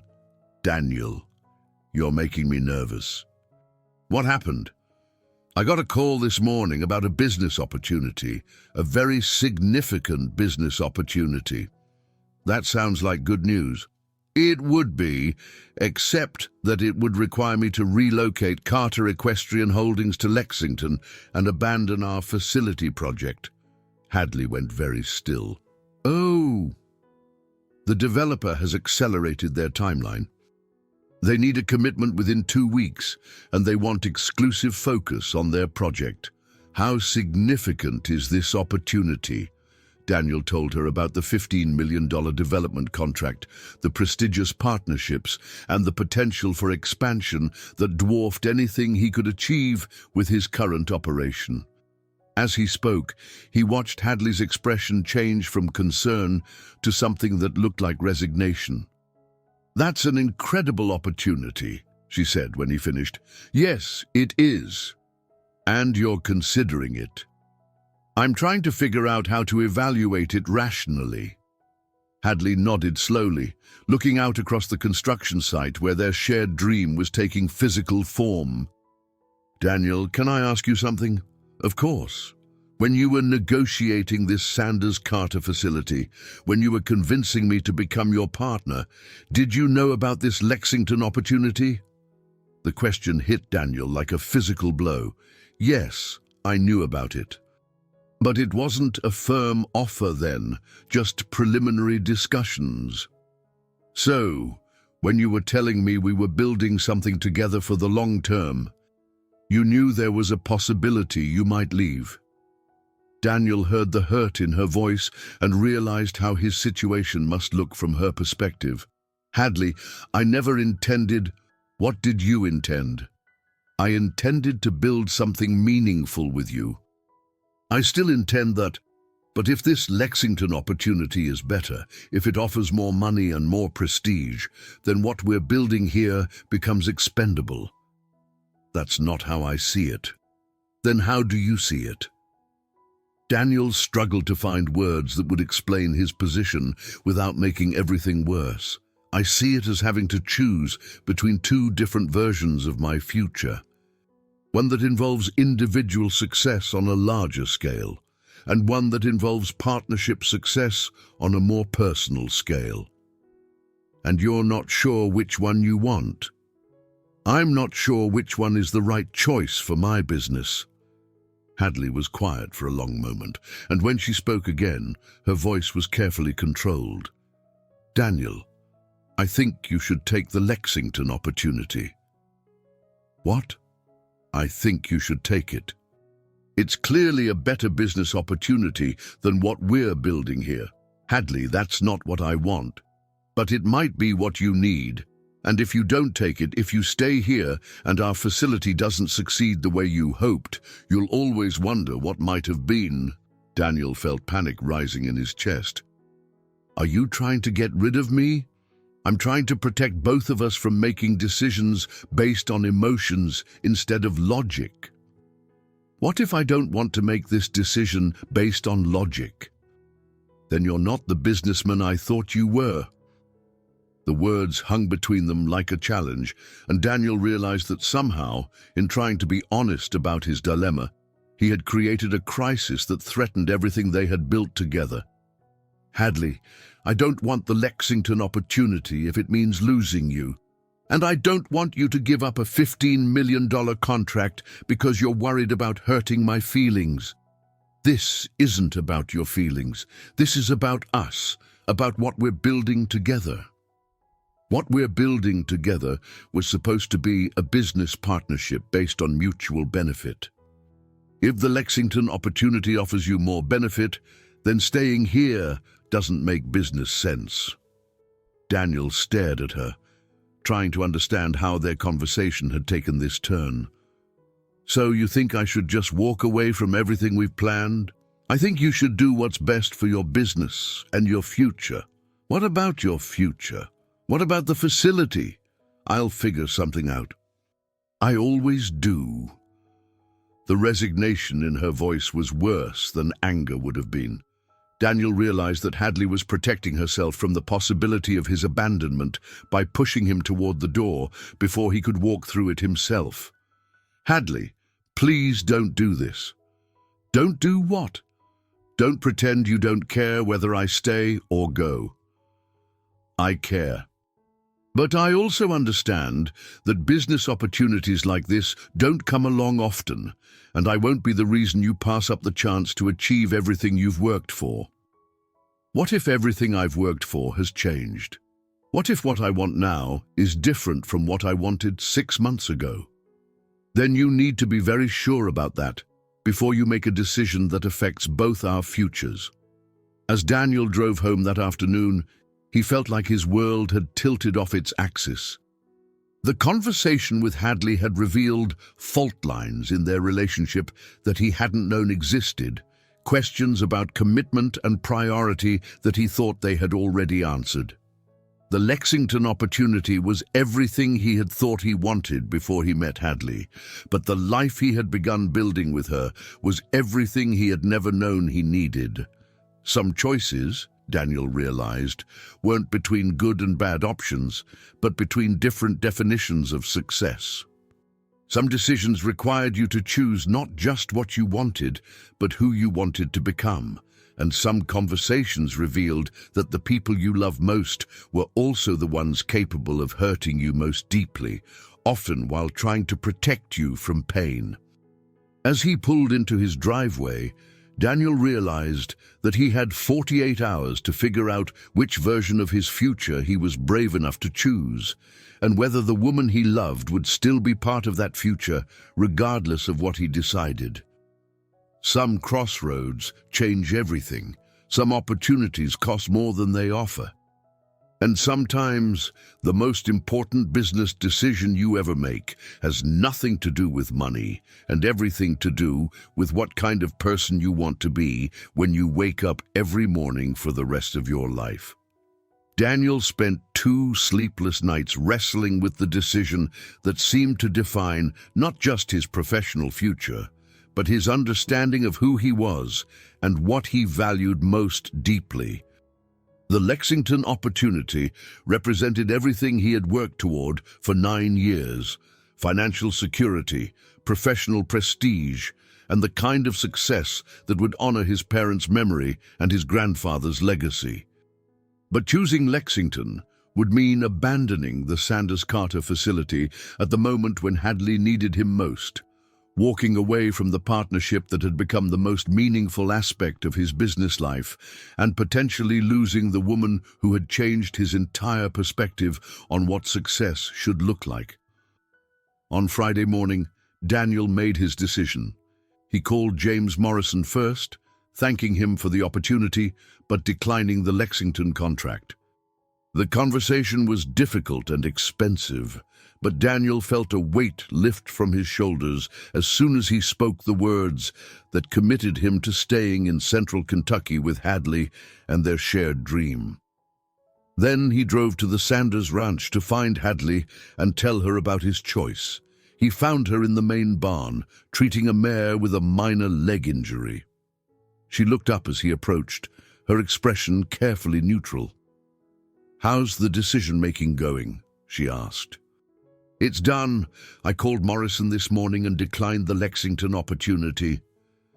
Hadley went very still, her hands pausing in their work with the mare's bandage. "You what?" "I told them I wasn't interested. I'm staying here, staying with our partnership, staying with you." Instead of relief or happiness, Hadley's expression became something that looked like distress. "Daniel, you can't make that kind of decision based on our relationship. I didn't make it based on our relationship. I made it based on my values and what I want to build with my life. You gave up a $15 million contract. I chose a partnership that means more to me than money." Hadley finished bandaging the mare's leg and led her back to her stall before turning to face Daniel fully. "What if our partnership doesn't work out? What if the facility isn't as successful as we hope?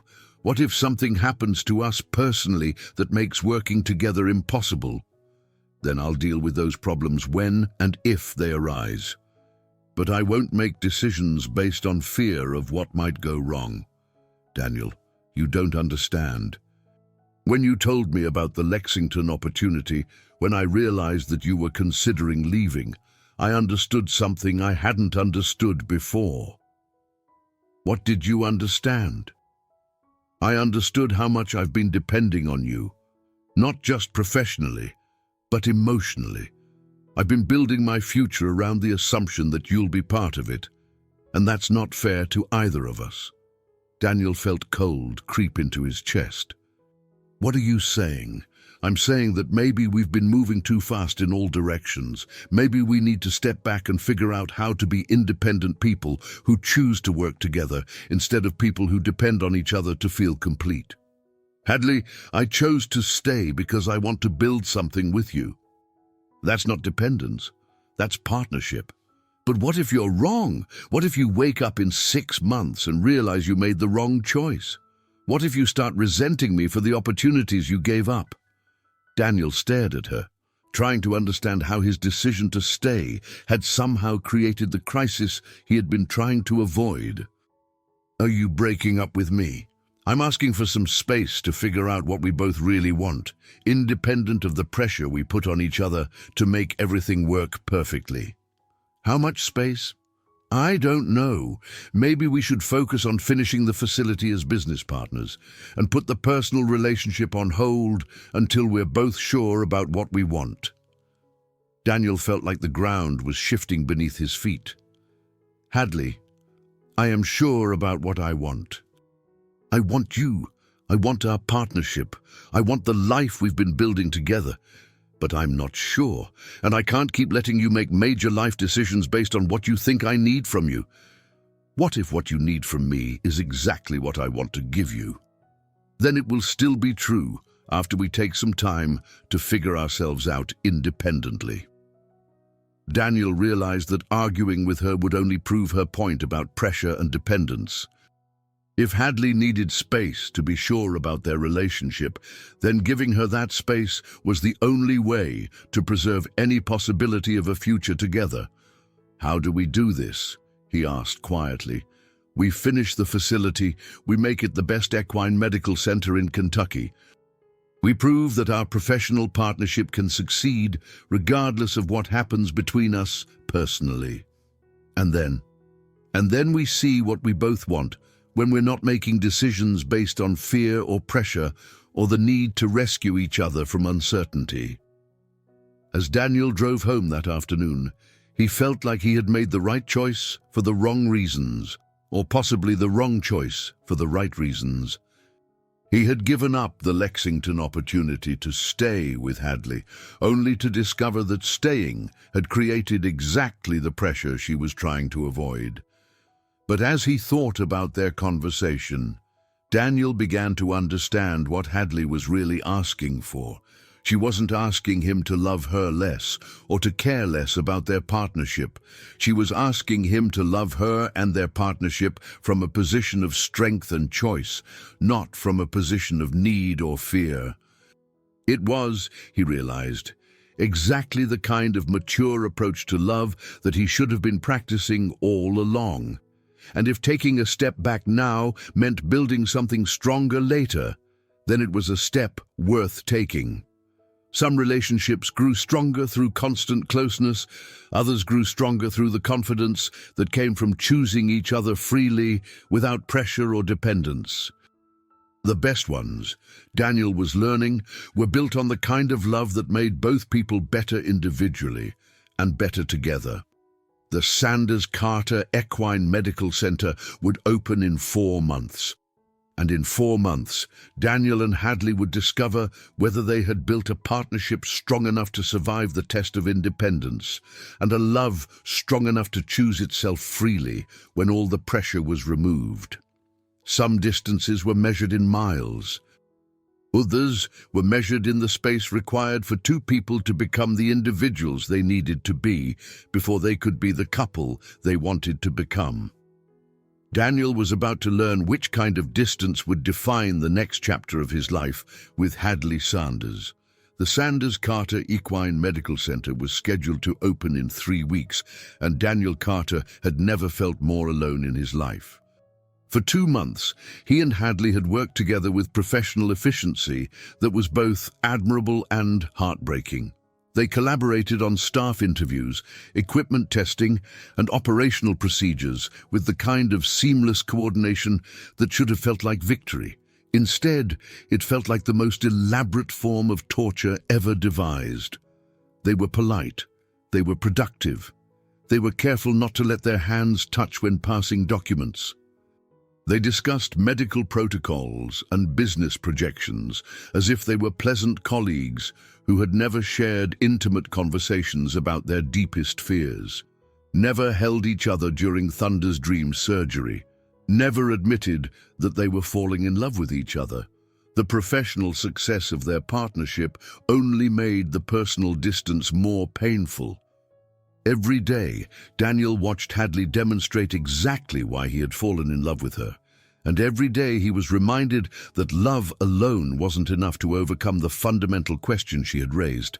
Were they choosing each other from strength or clinging to each other from fear? On this particular May morning, Daniel was reviewing the final inspection reports when Tom Sanders knocked on his office door. Daniel looked up, surprised to see Hadley's father standing in his doorway with an expression that suggested this wasn't a casual visit. "Mr. Sanders, please come in. Is everything all right?" Tom entered the office and settled into the chair across from Daniel's desk with the careful movements of a man whose joints had absorbed 70 years of hard work. "Everything's fine, son. But I wanted to talk to you about something that's been weighing on my mind." Daniel set aside his paperwork, giving Tom his full attention.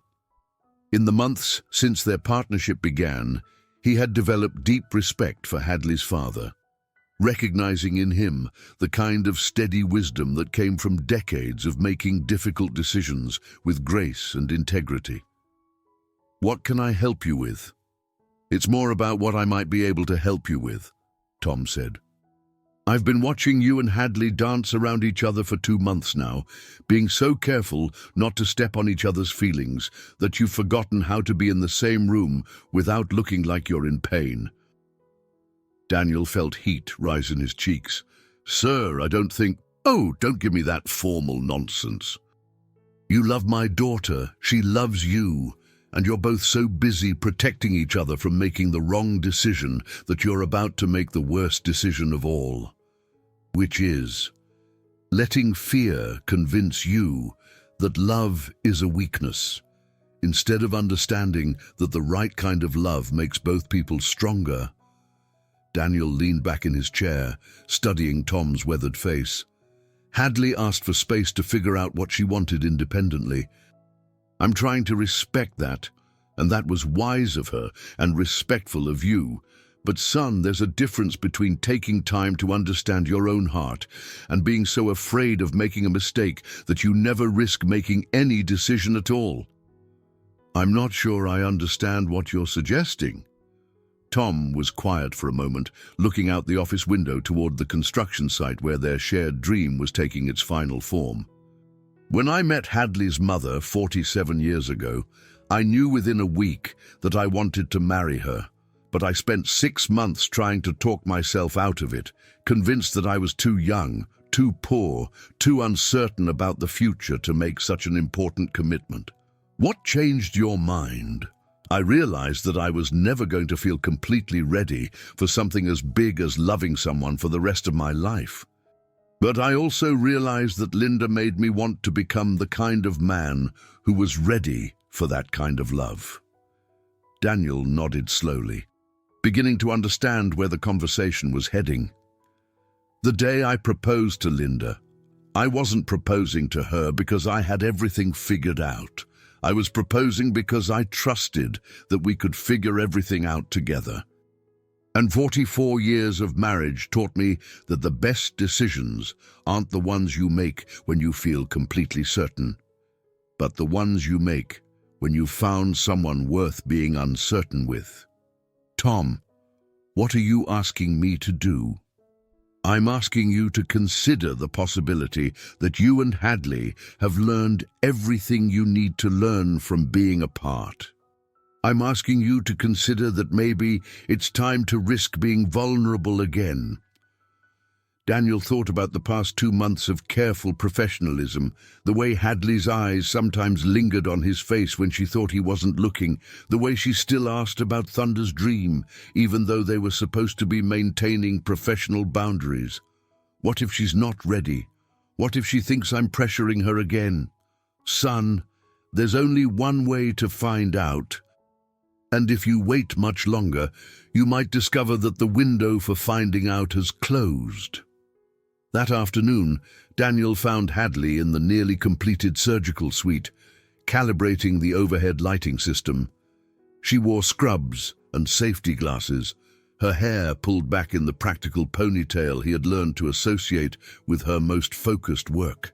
She looked competent, beautiful, and completely absorbed in the task at hand. "The lighting looks perfect," he said from the doorway. She looked up, startled by his voice. "Daniel, I didn't hear you come in." "I wanted to see how the final adjustments were going.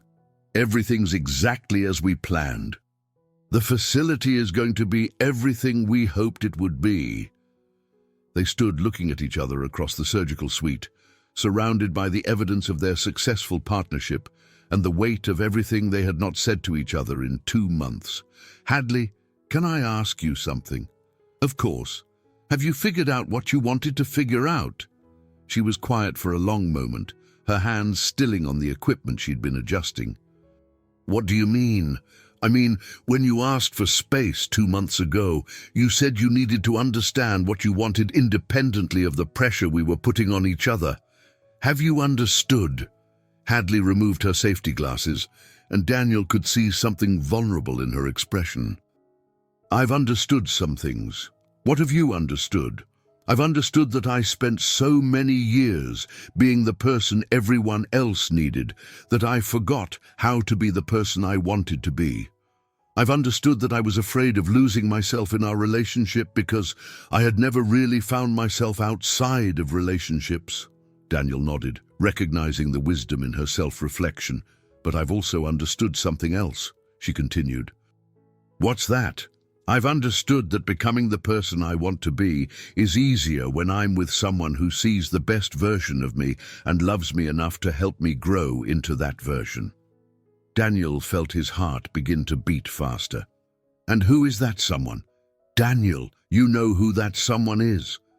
They looked at each other across the surgical suite, and Daniel felt 2 months of careful distance dissolving in the space between them. "Hadley, I need to tell you something." "What do you need to tell me?" "I need to tell you that giving up the Lexington opportunity wasn't a sacrifice. It was the easiest decision I've ever made, because it meant choosing the life I actually wanted instead of the life I thought I was supposed to want.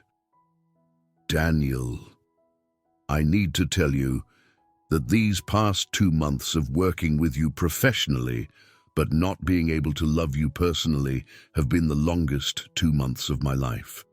And I need to tell you that if you've figured out what you want, and if what you want includes me, then I'm ready to stop being careful and start being brave.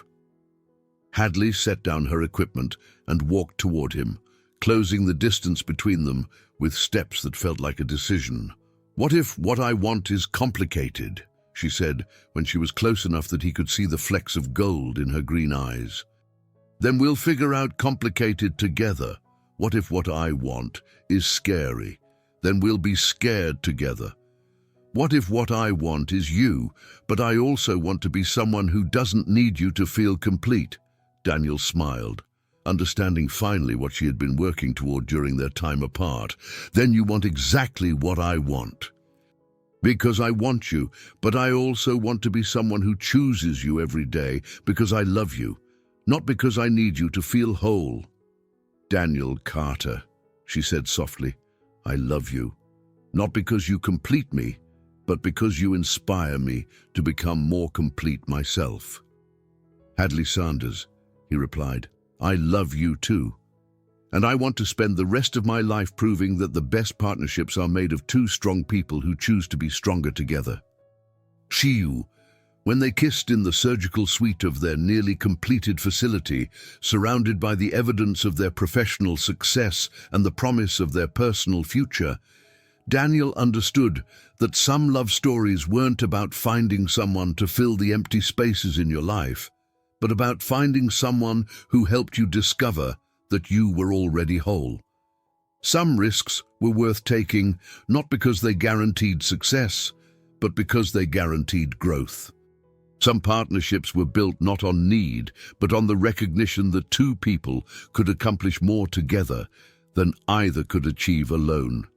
And sometimes, the most important conversation you ever had was the one where you admitted that being strong enough to live without someone was exactly what made you strong enough to choose to live with them. The Sanders-Carter Equine Medical Center would open in 3 weeks. But the partnership that would make it successful had just been rebuilt on a foundation that would last a lifetime. The grand opening of the Sanders-Carter Equine Medical Center was scheduled for the first Saturday in June, and the entire Central Kentucky horse community seemed determined to attend. Daniel had spent weeks coordinating with caterers, organizing facility tours, and preparing presentations about their services. But as he stood in his bedroom that morning, adjusting his tie for the 3rd time, he wasn't thinking about business plans or community relations. He was thinking about the small velvet box hidden in his jacket pocket. 3 weeks had passed since he and Hadley had reconciled in the surgical suite.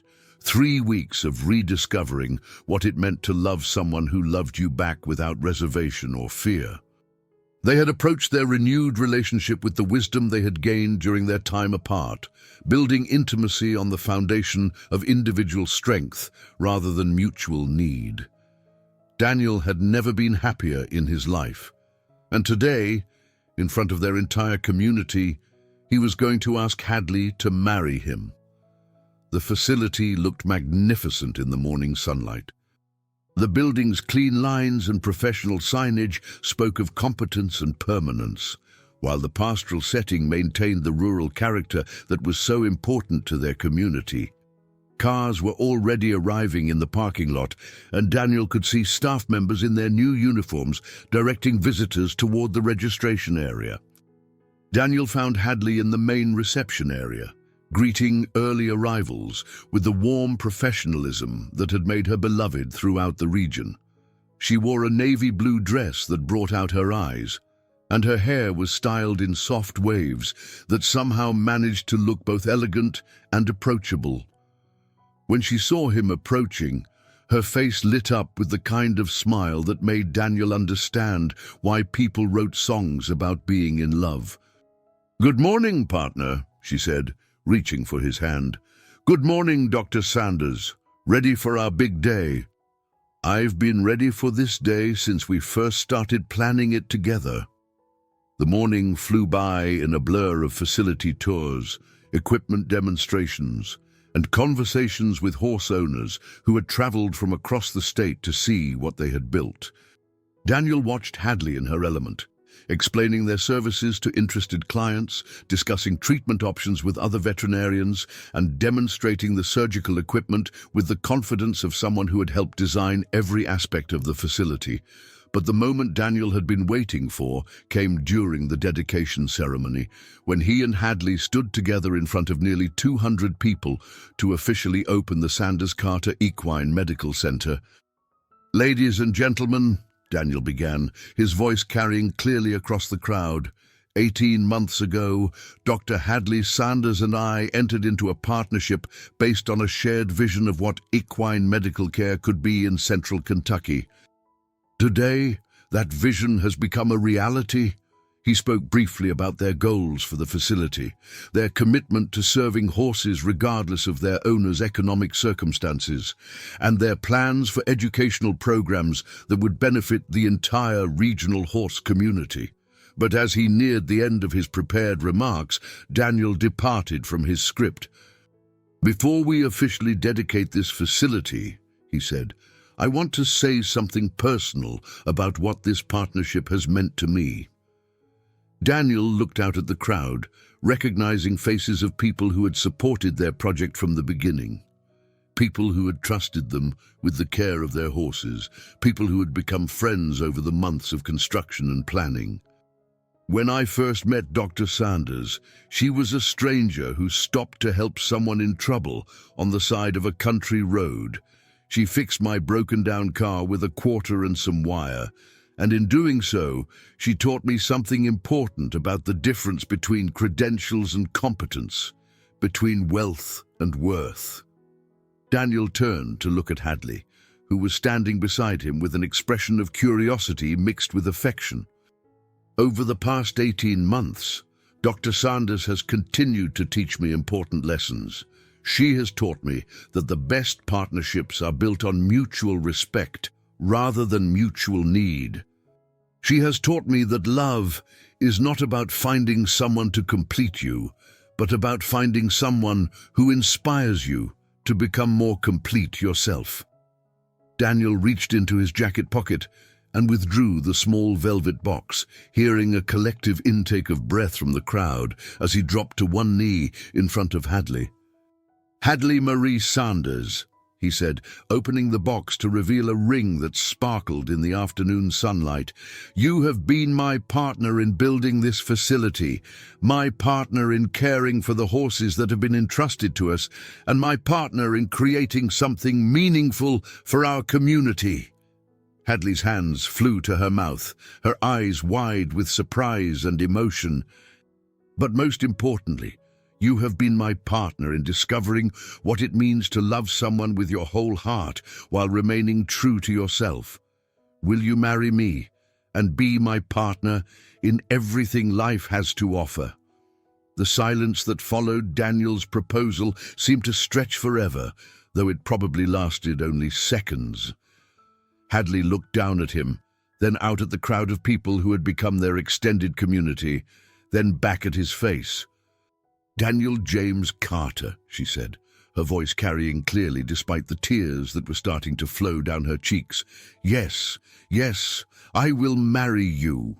The crowd erupted in applause and cheers as Daniel slipped the ring onto Hadley's finger and stood to embrace her. As they kissed in front of their facility, surrounded by the people who had supported their dream, Daniel felt like every challenge they had faced, every moment of uncertainty they had worked through, had led to this perfect moment.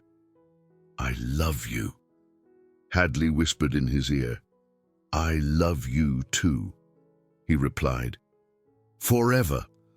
Later that evening, after the last visitor had departed and the catering equipment had been packed away, Daniel and Hadley walked through their facility alone, marveling at what they had accomplished together. "It's beautiful," Hadley said, running her hand along the polished reception counter. "Everything we dreamed it would be." "It's just the beginning," Daniel replied. "We're going to help so many horses, serve so many families, make such a difference in this community."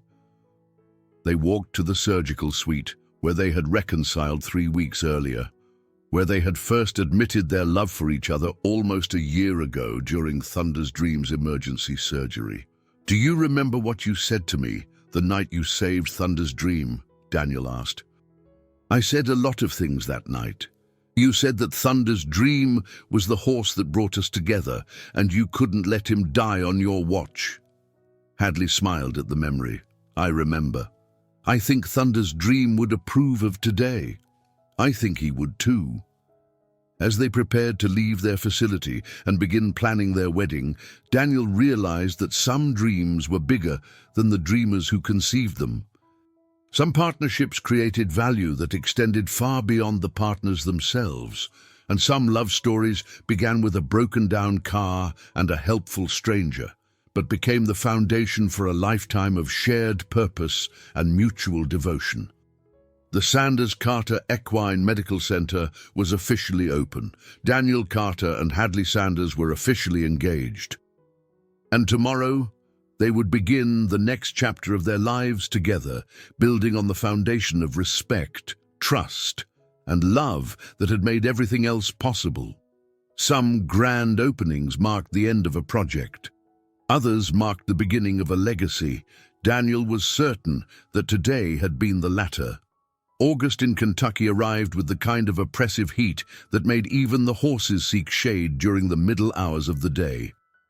But inside the Sanders-Carter Equine Medical Center, the controlled climate and steady flow of patients created an atmosphere of purposeful activity that Daniel found energizing despite the sweltering temperatures outside. 2 months after their grand opening, the facility was operating at capacity. Their surgical suite was booked solid for the next 6 weeks. Their rehabilitation pools were helping horses recover from injuries that would have ended careers in previous generations, and their diagnostic imaging equipment was providing answers to medical mysteries that had frustrated veterinarians throughout the region. More importantly to Daniel, he and Hadley had settled into a rhythm of partnership that felt both professional and personal, both challenging and comfortable. They made medical decisions together, managed business operations as a team, and somehow found time to plan their wedding while building the practice that was quickly becoming the regional standard for equine medical care. On this particular Thursday afternoon, Daniel was reviewing their quarterly financial reports when Hadley knocked on his office door.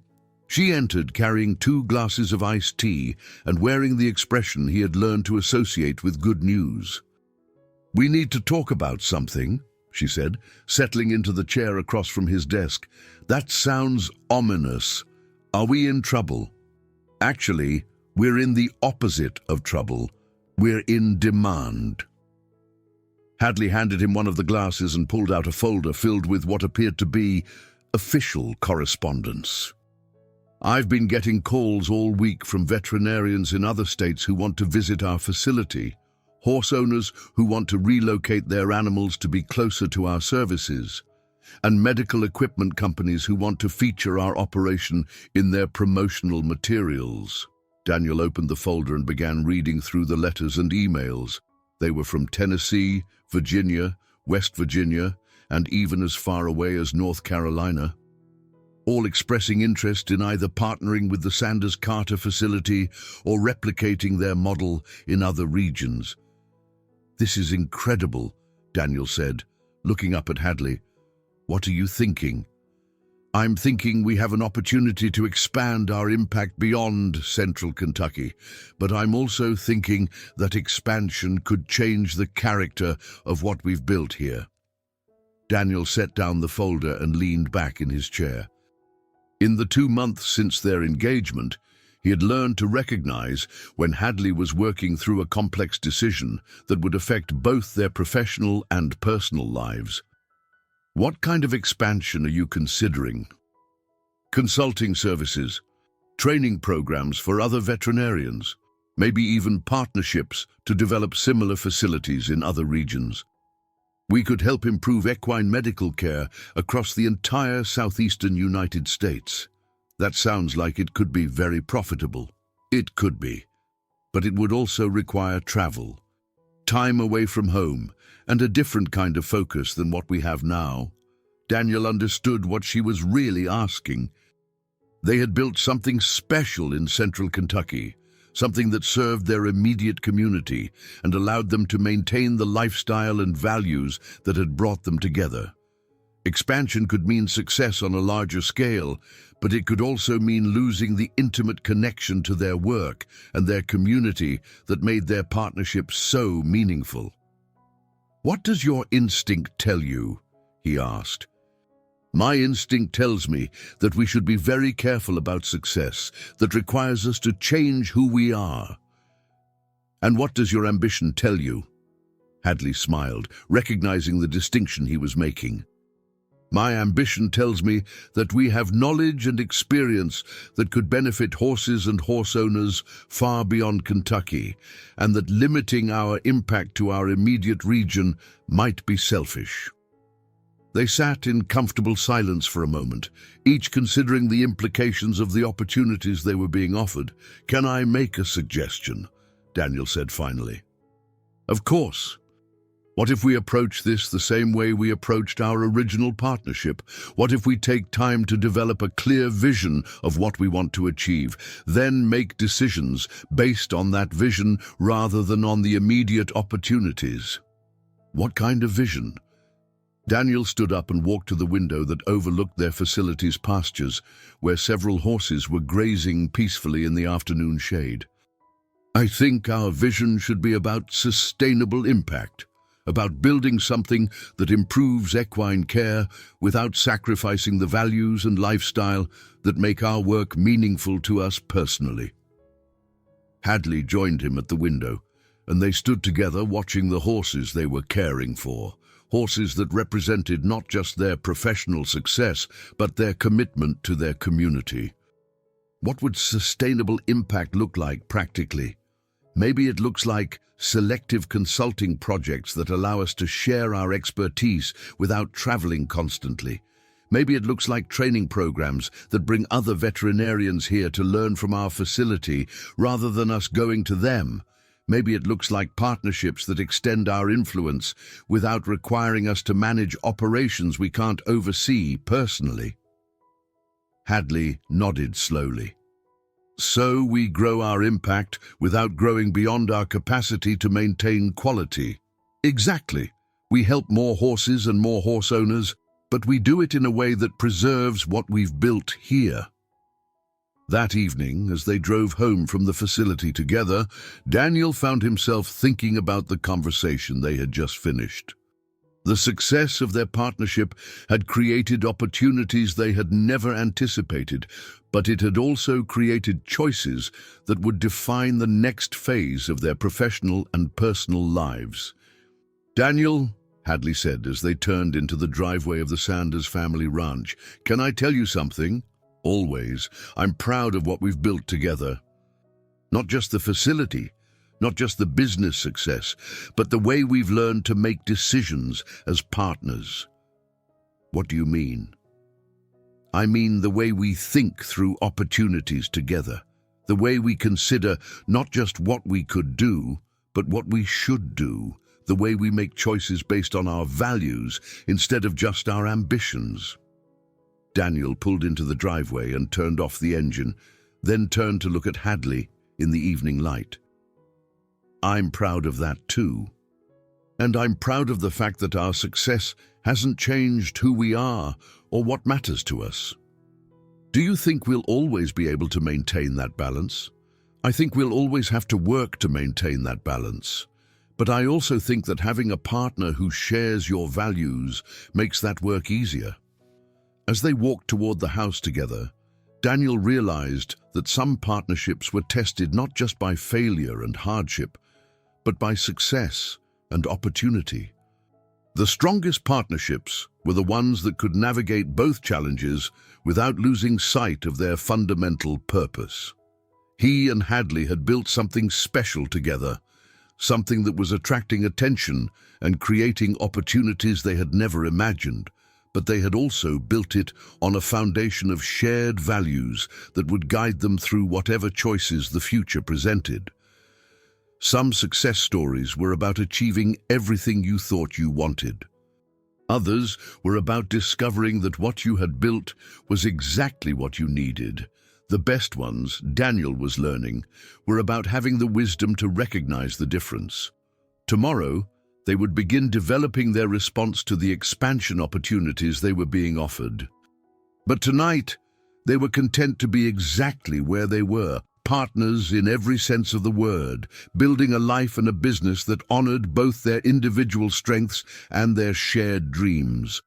October painted central Kentucky in shades of gold and crimson that made every sunrise look like a promise and every sunset feel like a benediction. The Sanders Carter Equine Medical Center had been open for 4 months, and Daniel found himself marveling at how quickly their shared dream had become an integral part of the regional horse community. But today wasn't about business. Today was about family, community, and the kind of celebration that reminded everyone why they had chosen to build their lives in this particular corner of the world. Today was Daniel and Hadley's wedding day. Daniel stood in the main aisle of the facility they had built together, watching 200 guests take their seats among the carefully placed flowers and elegant decorations that had transformed their medical center into a wedding venue. They had chosen to hold their ceremony here, not because they couldn't afford a traditional location, but because this building represented everything they had accomplished together and everything they hoped to achieve in their future. Tom Sanders approached Daniel, wearing a dark suit that made him look distinguished despite his obvious discomfort with formal attire. "Nervous, son?" Tom asked, adjusting Daniel's boutonniere with the careful attention of a man who understood the importance of getting details right. "Terrified," Daniel admitted, "but not about marrying Hadley. I'm terrified that I might not be worthy of the trust she's placing in me," Tom smiled, the expression transforming his weathered face into something warm and reassuring. "Let me tell you something I learned in 44 years of marriage to Hadley's mother. You don't become worthy of someone's trust by being perfect. You become worthy of their trust by showing up every day and trying to be the person they believe you can be. And if I fail sometimes, then you learn from the failure and try again the next day. That's what marriage is, son. It's not a destination. It's a journey you take together." Daniel felt some of his nervousness transform into anticipation. "Thank you, Tom, for your wisdom and for raising the remarkable woman I'm about to marry. Thank you for seeing how remarkable she is and for being the kind of man who makes her happy." The string quartet they had hired began playing the processional music, and Daniel took his position at the altar they had constructed in front of the facility's main reception area. Looking out at the assembled guests, he saw faces that had become familiar over the months of construction and operation. Veterinarians who had become colleagues, horse owners who had become friends, community members who had supported their dream from the beginning. But when the music changed to announce Hadley's entrance, Daniel forgot about everyone else in the room. Hadley appeared at the far end of the aisle, wearing a dress that somehow managed to be both elegant and practical, both beautiful and distinctly her own. The cream-colored silk complemented her auburn hair, which was styled in soft curls that framed her face perfectly. She carried a bouquet of local wildflowers mixed with roses, and her expression was radiant with joy and confidence. But what took Daniel's breath away wasn't her appearance, beautiful as she was. It was the way she looked at him as she walked down the aisle, as if he were the only person in the room, as if this moment was the culmination of everything she had ever hoped for in life. Tom Sanders walked beside his daughter with obvious pride, his hand resting gently on her arm. When they reached the altar, he placed Hadley's hand in Daniel's with a gesture that felt like the passing of a sacred trust. "Take care of each other," Tom whispered, loud enough for both of them to hear. "We will," Daniel and Hadley said simultaneously, then laughed at their unconscious synchronization. The ceremony itself was simple and heartfelt, focusing on the commitments they were making to each other rather than elaborate rituals or formal traditions. They had written their own vows, and when Daniel spoke his promises to Hadley, his voice carried clearly across the assembled guests.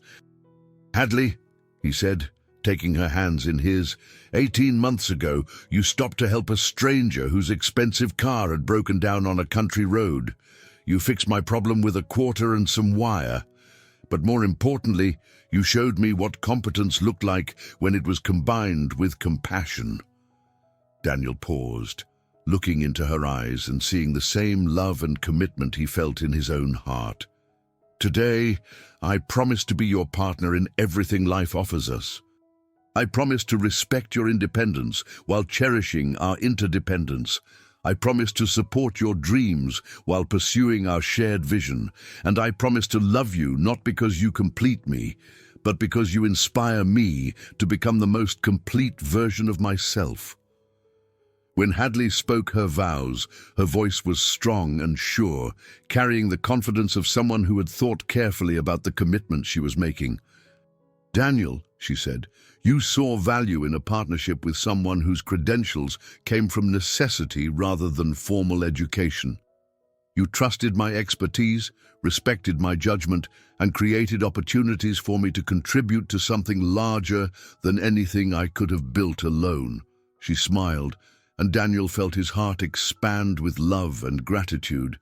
"Today, I promise to be your partner in building a life that honors both our individual strengths and our shared values. I promise to love you with courage rather than fear, with generosity rather than need, and with the kind of commitment that makes both of us stronger than we could be apart." When the minister pronounced them husband and wife, and Daniel kissed Hadley for the first time as his married partner, the assembled guests erupted in applause and celebration. But Daniel barely heard the noise, focused entirely on the woman in his arms and the promise they had just made to build their future together. The reception was held in the facility's main lobby, with tables arranged around the space where they had welcomed their first patients, made their first diagnoses, and celebrated their first surgical successes. As Daniel and Hadley moved among their guests, accepting congratulations and sharing stories about their courtship and their business partnership, Daniel felt a deep satisfaction that went beyond personal happiness. They had built something meaningful together, something that served their community and honored their values. And now they were celebrating that achievement with the people who had made it possible, in the place where they would continue to work side by side for years to come. But the moment that would stay with Daniel forever came near the end of the evening, when Tom Sanders approached the couple with a surprise that no one had anticipated. "Ladies and gentlemen," Tom said, raising his glass to get the attention of the remaining guests, "I have one more gift for the bride and groom." Tom stepped outside for a moment, then returned leading Thunder's Dream, who had been groomed to perfection and wore a garland of flowers around his neck. "This is the horse that brought Daniel and Hadley together," Tom announced. "And I thought he should be here to bless their marriage." Thunder's Dream approached Daniel and Hadley calmly, as if he understood the significance of the moment. When Hadley reached out to stroke his neck, the horse nuzzled her hand gently, and Daniel could have sworn he saw approval in the animal's intelligent eyes. "Thank you, Thunder," Hadley whispered, "for everything." As the evening wound down and their guests began to depart, Daniel and Hadley stood together in the facility they had built, surrounded by the evidence of their shared success and the promise of their shared future. "Mrs. Carter," Daniel said, enjoying the sound of Hadley's new name. "Mr. Carter," she replied, her eyes sparkling with joy and mischief. Are you ready for the next adventure? I'm ready for every adventure, as long as we face them together. Some weddings mark the end of courtship and the beginning of ordinary life. Others mark the transformation of a partnership into something even stronger and more meaningful. The best ones, Daniel had learned, were celebrations of love that had already proven itself through challenge and commitment. Love that was ready to build a future on the foundation of shared values and mutual respect.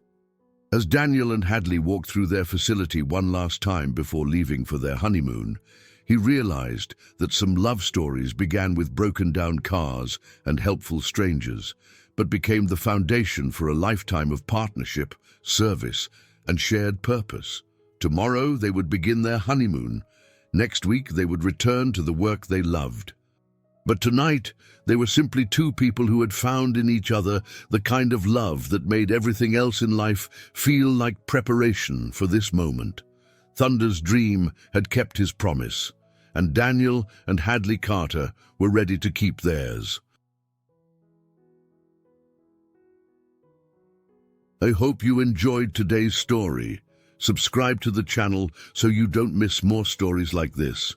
Leave a like and comment below what you thought of the story. See you in the next video.